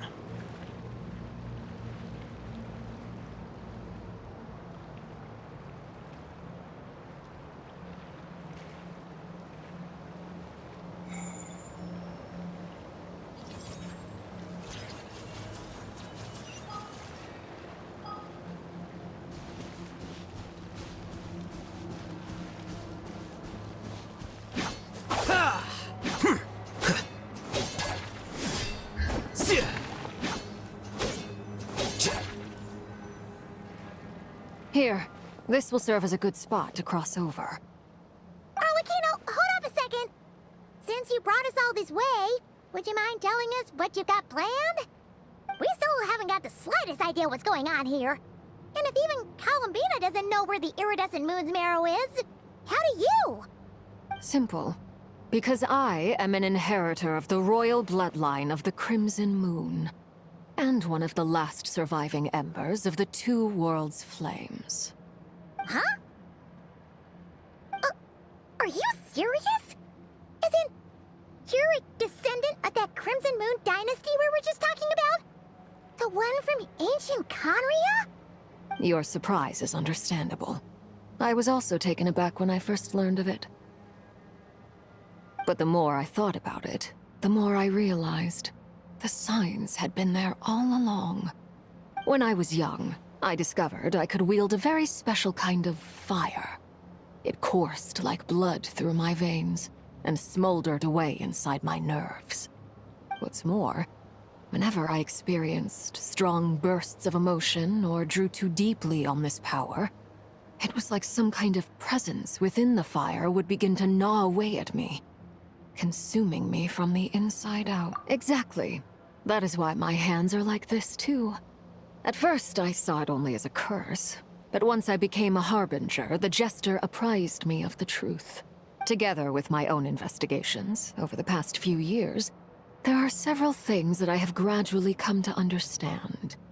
For instance, take the so-called Crimson Moon. In truth, it is nothing more than the shattered remnants of the iridescent moon, fused with the Abyss to prolong its lifespan. Since this blood flame was bestowed upon me by the Crimson Moon, it is a fusion of the iridescent moon's former power and the corruption of the Abyss.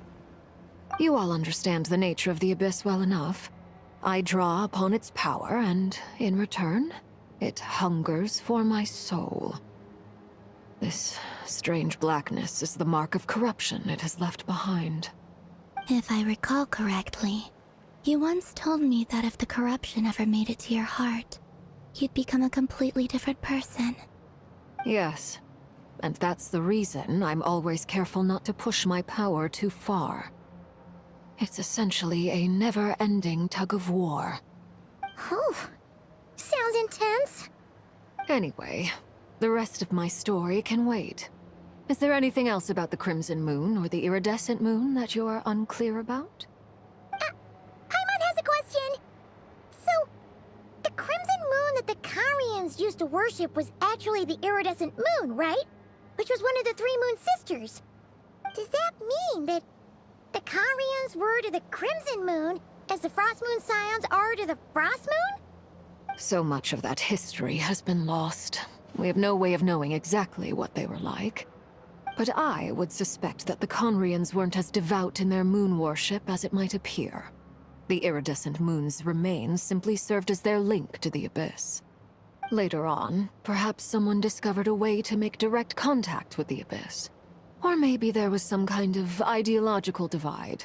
Either way, a dissenting faction staged a coup and drove out the royal heirs of the Crimson Moon dynasty. Still, even with the dark sun looming high overhead, the Crimson Moon's glow never truly faded. If you want living proof, it's standing right before you. The first time we met, I sensed something familiar in your presence. When I looked at you, I felt I could see that mysterious red moon in the corner of my eye. In your flames, I saw its broken image, surrounded by a strange black aura. Well, I appreciate that you kept it to yourself. Much about the Crimson Moon is still a mystery, and I'd prefer not to end up as the object of an insane research project. Anyway, time is against us here, so if there's any other questions, they'll have to wait. I just want to make sure I've got one thing straight. In her letter, Sandrone mentioned that since you are unable to contain the iridescent moon's marrow yourself, you intend to leave it in my custody, correct? That's right. For now, it's the only way I can pay you back for your help. The iridescent moon is already part of who you are, so with its marrow in your possession, you'll be even more powerful than before. Deal. Then let's get started. Get what started? What does this place have to do with the Crimson Moon? When I first became a Harbinger, the Jester gave me a book called Paranhari, also known as Leobranto Inamorato. You should be able to buy a copy next time you're in Fontaine. It's a love story set in the Crimson Moon era. But setting aside the tangled romances of its characters, it also records a few interesting details. In the Crimson Moon era, or so the story goes, there was an orphanage that received children from beyond the bounds of this world, and subjected them to a peculiar induction ceremony. Beyond the bounds of this world? For real? And what kind of induction ceremony? The Crimson Moon Sages looked beyond this world for beings with powers that surpassed the gods. But fearing they might lose control, they subjected these children to a process of refinement. They made these children crawl up a fireplace and kept asking them, "Have you died? Did you see it?" Until they finally admitted to having died and seen a crimson moon. The adults embraced the children who passed the ritual, telling them, "Within the fireplace, you have traversed the flames between two worlds. Here and now, you are born anew." The book leaves much unsaid, but I suspect that this was their way of branding the children they had enrolled. leaving an indelible mark upon them so that they would forever live in the Crimson Moon's light. That explains why I can't sense the Crimson Moon's marrow in this world.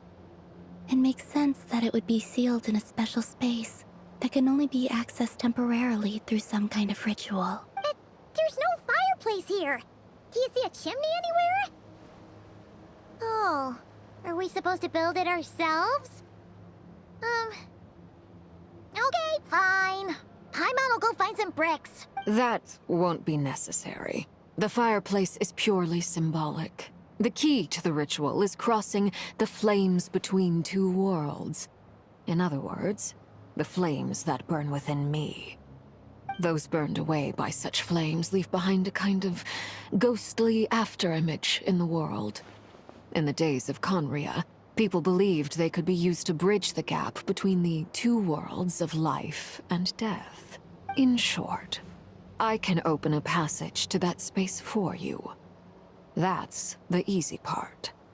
The catch is I'll need to stay on this side to keep the passage open, so I won't be able to come with you. Once you're inside, you'll have to find your own way. Very well. Then I'll open it up. Traveler, spare me a little more moonlight if you would. I may need it.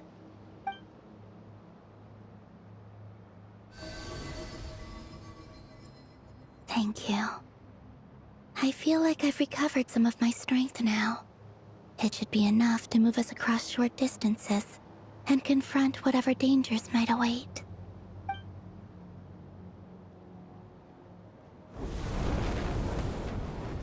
Mistress of the seven hues of ages past, great mother of the present, crimson-clad sovereign of the two realms, by fire severed, by fire renewed, I offer myself now and beseech your descent.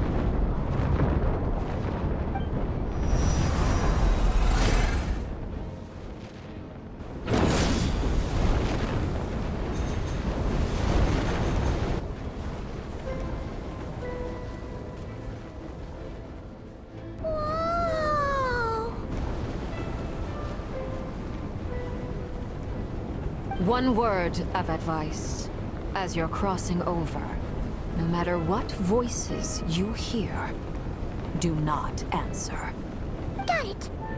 I sense a sinister gloom inside, but also the familiar light of the moon. I feel that I am about to meet an old friend who has changed beyond all recognition.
from another world, transcended fate itself.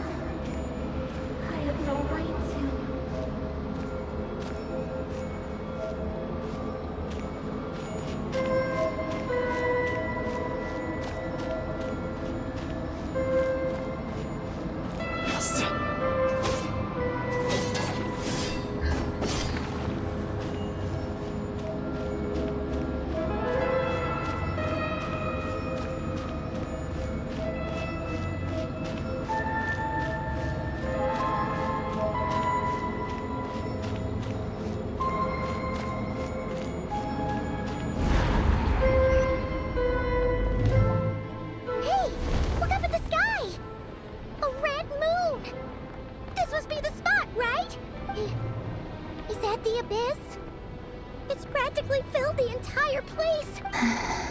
What a tragic sight. Fragments of your broken body, seized by the abyss, and hung up aloft like mummified remains. Iridescent moon. Was this truly what you wished for? Careful! There's something spooky about this place. Paimon's right behind you. Whatever you do, don't run off without her.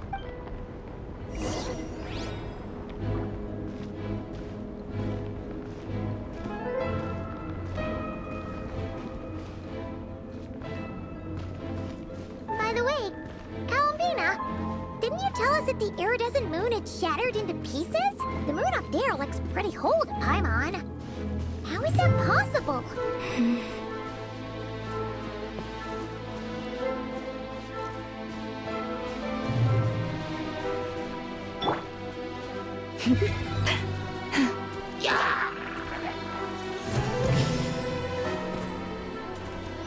Yeah.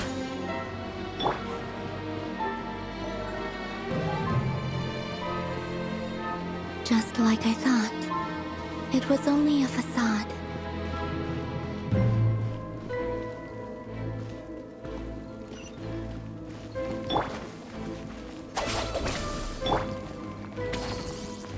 Forest, protect us.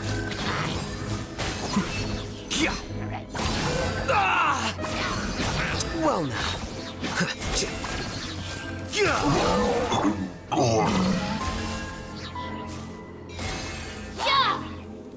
Stand with me!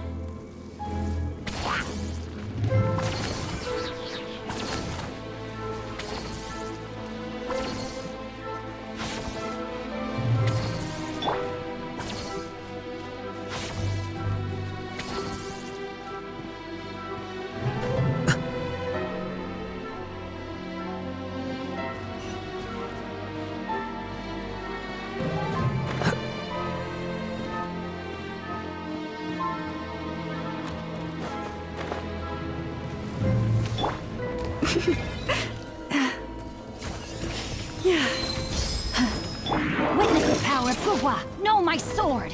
Rain, outline...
Huh? Huh? For real? That's way too high! There's no way we'll be able to reach it! No. I'm not sensing any. It's coming from under the mountain. Let's see. Ah! There's some kind of weird shadow over the water! Wait, see that? Looks like a mechanism of some sort. Let's check it out!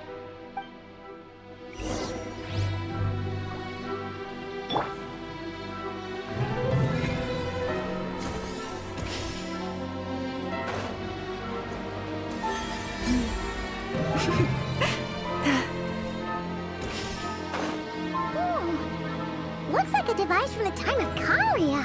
Maybe people once came here to study the Crimson Moon's domain, and they left this behind. Oh, if we could activate it, we might find some clues.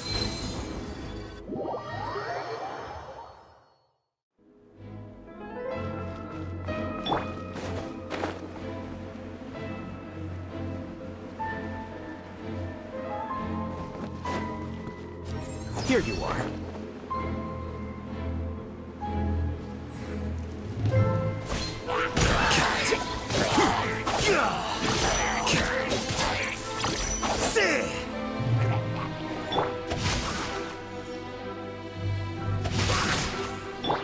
Dissipate! Receive my blessing.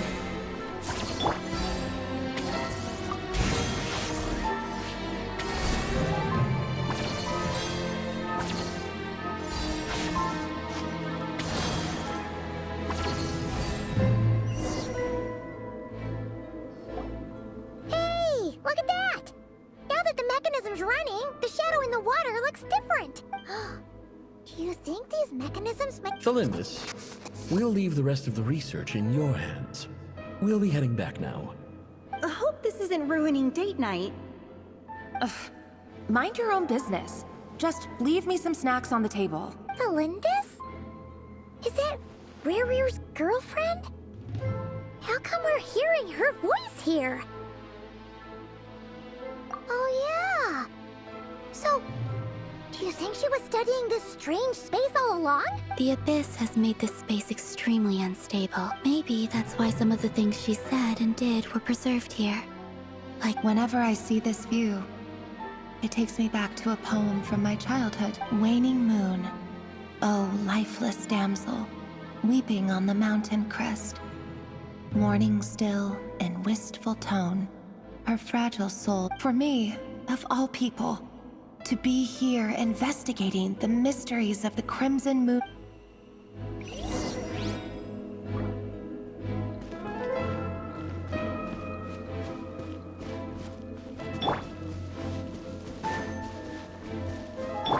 Yeah! Our bond is strong! Leave this place.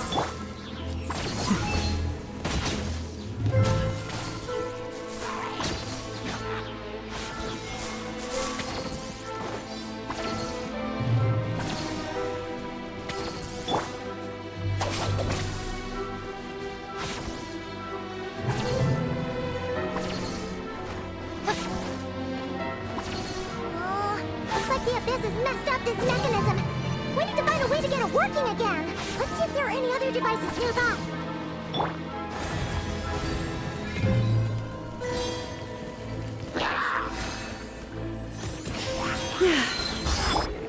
Here you are.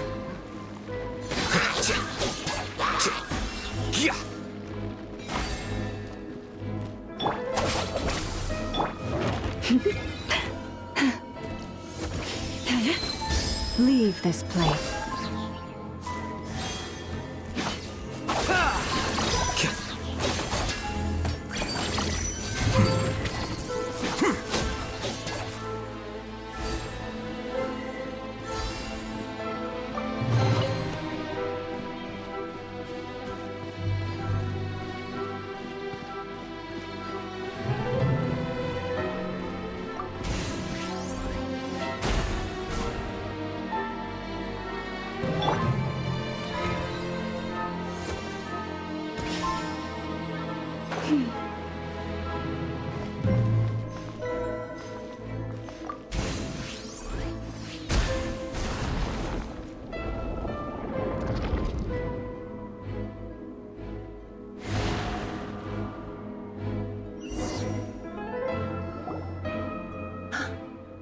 See, so the moon marrow, or rather the power of the 3 moons, is the key to unlocking.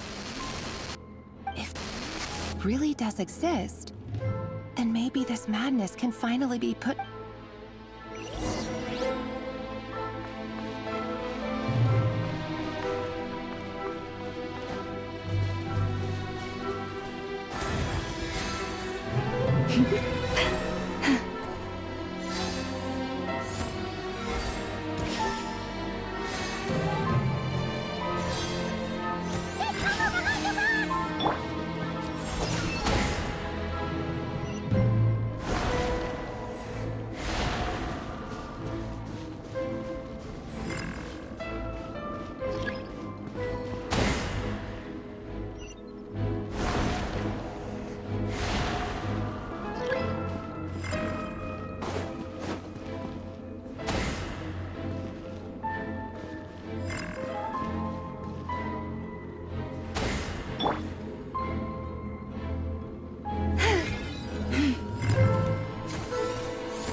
the Abyss inhibitor's in place, I should be able to access the chamber with the moon mirror. Oh, Rerir.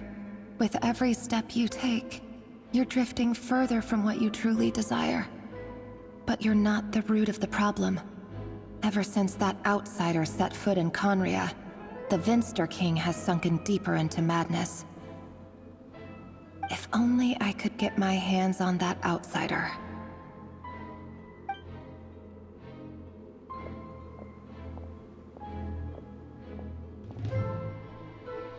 Hey look! The moon's reflection is back to normal! Elendis' voice mentioned a chamber with the moon marrow. Do you think maybe it's hidden in the moon's reflection? It must be.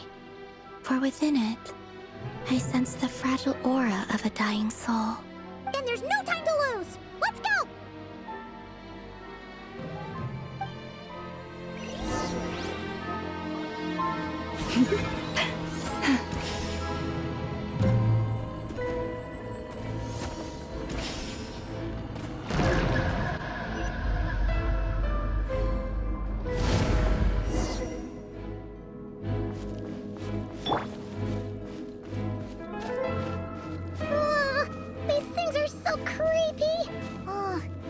Looks like we'll have to destroy them if we want to get to the iridescent moon's marrow.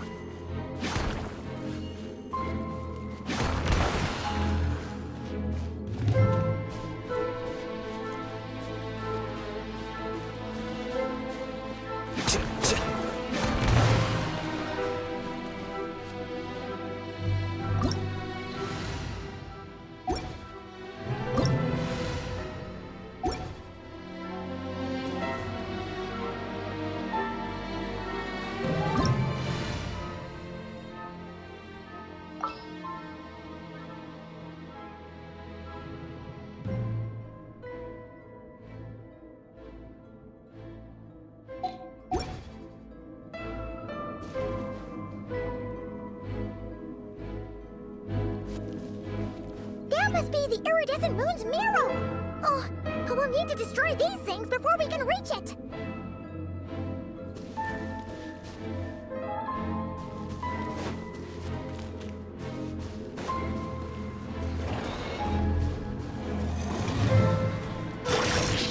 No, my sword!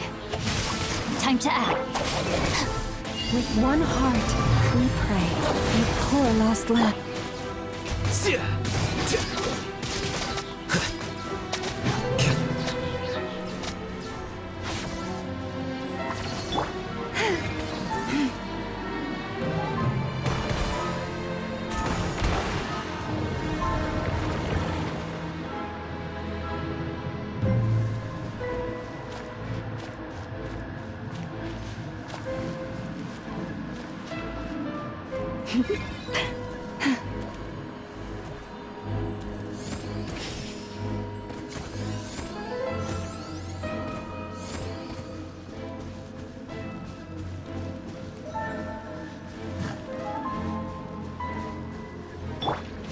Witness the power of Gugwa! Body and mind. Lush as the moonlight. Dissipate! Flicker.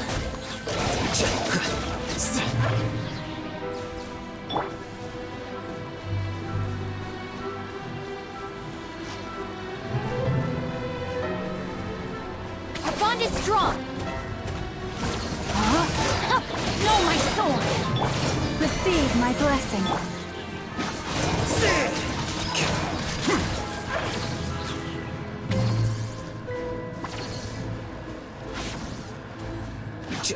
Hang in there! We're so close!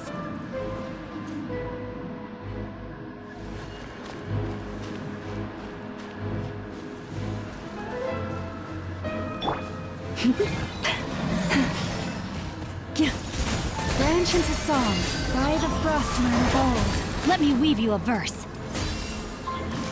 Stand with me!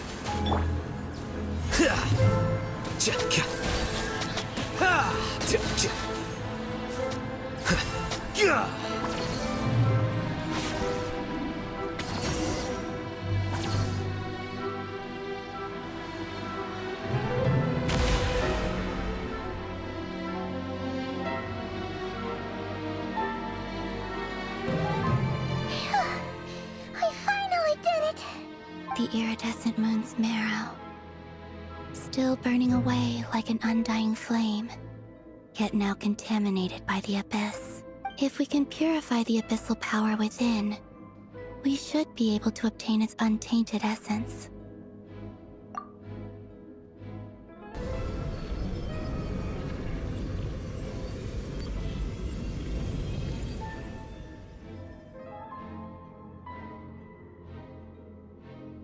It's so cold.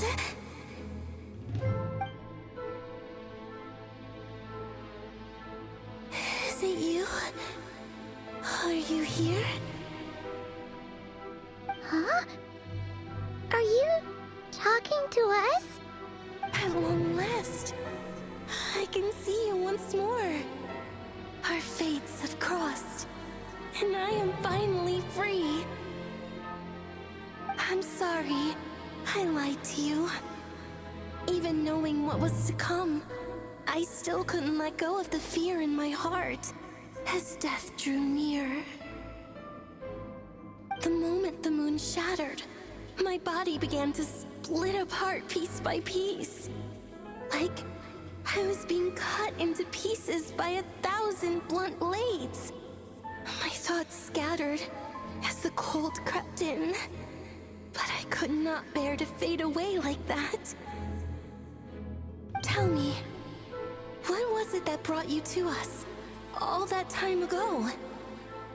If only I had possessed your courage, then I might have been spared this torment more painful than death. You look so puzzled. That's how I felt too when I first saw you. But trust me when I say that everything happens for a reason. Farewell, Hypo.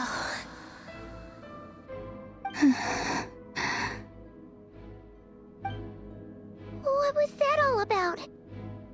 Was that the goddess of the iridescent moon? Oh, it sounded like she was speaking to a long-lost friend. But none of us have ever met her before, right? Perhaps. She took me for the goddess of the frost moon she once knew. For a fading soul like hers, our auras must be too similar to tell apart. But anyway, we've got the iridescent moon's marrow now. That should help you regain your strength, right? Alright, time to leave this place and meet back up with Arlecchino. Let's go!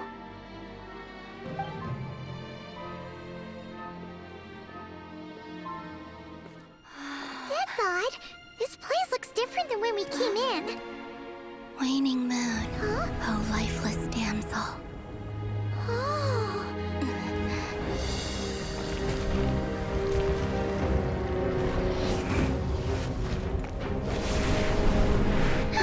Hurry! The place is collapsing! It wants to trap us here.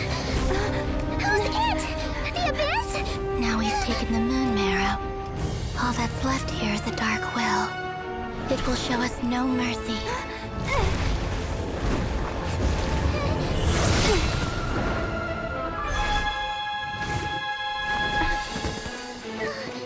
Give it back! The crimson moons! My marrow! My heart!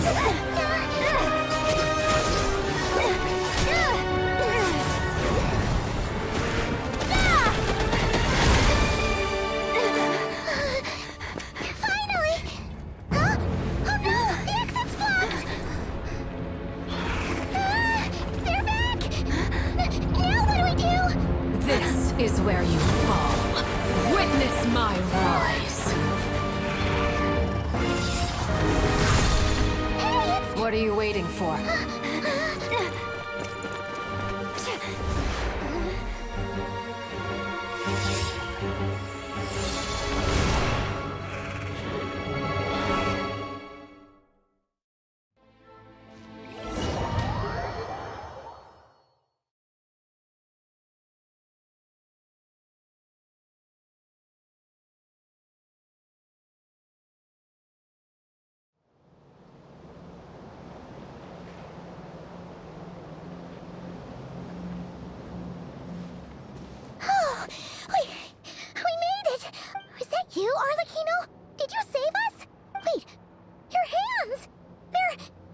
Oh, this?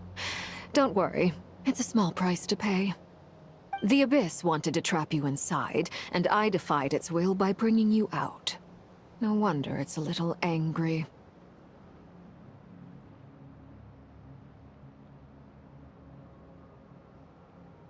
No. I have paid the price, albeit a small one, and it cannot be undone. My hands have already fused with the Abyss. Purification would simply destroy whatever's left of them. But surely... Oh... We're so sorry, Arlecchino. Paimon can't believe you'd make a sacrifice like this for us. As much as I'd like to call it a favor, the truth is I was simply holding up my end of the deal. Well, Columbina. Yes, you did your part. And as promised, I will leave the iridescent moon's marrow in your care. From this day forth, may the two worlds' flames burn ever more brightly.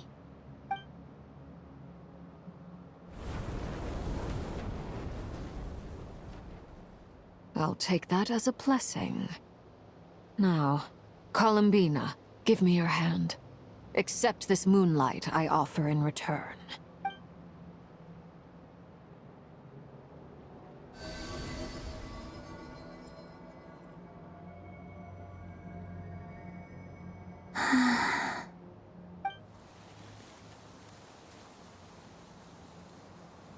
Feeling stronger?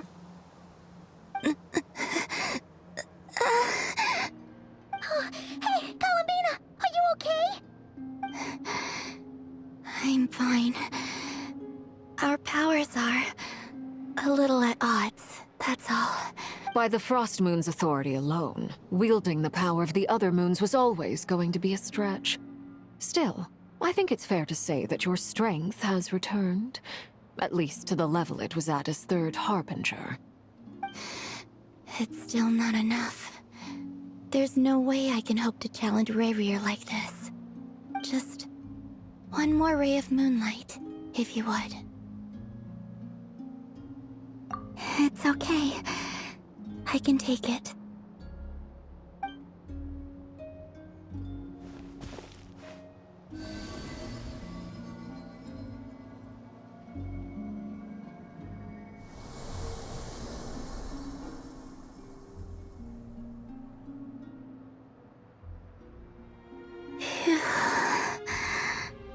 How about now? Fighting fit? At the very least, I won't have to stay hidden like before. I want to see him gone from Nodcry. The Raycure of Solnari and his wild hunt must be sent back where they belong. Well, it's good to have something to aim for. You certainly seem more alive now than you did earlier. When I first met you, you didn't strike me as a ray of moonlight. More like a wisp of fog drifting in from who knows where, ready to scatter at the first sign of a breeze. But now, you're full of vitality. Just like the Frost Moon, once the brightest of them all. May you keep shining, Columbina. This is who you are. Thank you. Look after yourself too, Arlecchino. I know you have plans of your own, and that's why you're always seeking to grow stronger. But whatever you're after, don't let the Abyss take a hold of you. I do not wish to see you go down the same path as Rayrir. I appreciate the concern, Columbina. Although perhaps it's time you took a new name. A new name? Kutar, the Moon Maiden, Columbina. They're nothing more than code names. They describe who she is and the roles she's played, but they're not her real name. We often use code names in the House of the Hearth, too. But it's knowing your real name that keeps you grounded. Up till now, you've been living a wandering life, so you've probably never really cared. All I'll say is this. Once you've defeated Rayrir, give it some thought. All right, that's it from me. I'll get you back safely first, then go meet up with Sandrone. You're the best!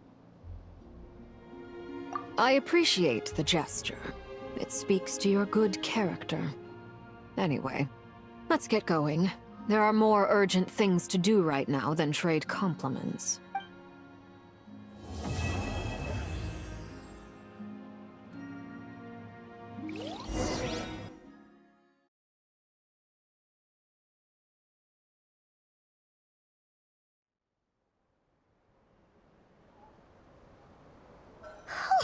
It was a close call, but we got the iridescent moon's marrow and restored Columbina's strength. And that's all that matters. In other words, mission accomplished. I'm on one.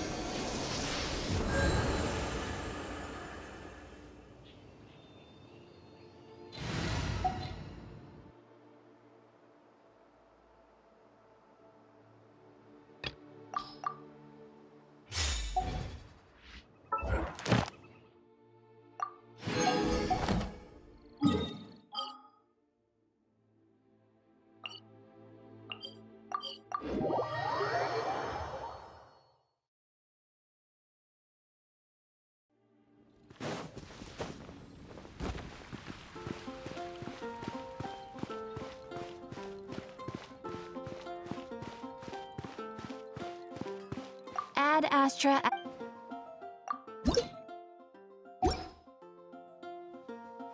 Ad Astra. Thank you for Ad Astra.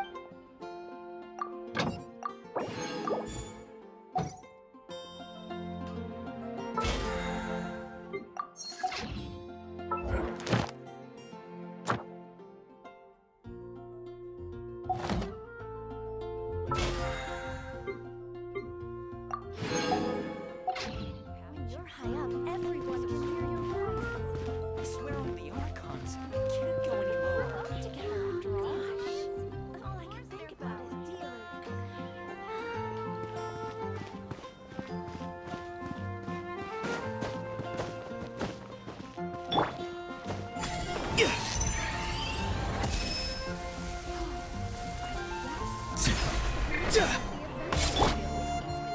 Surprise!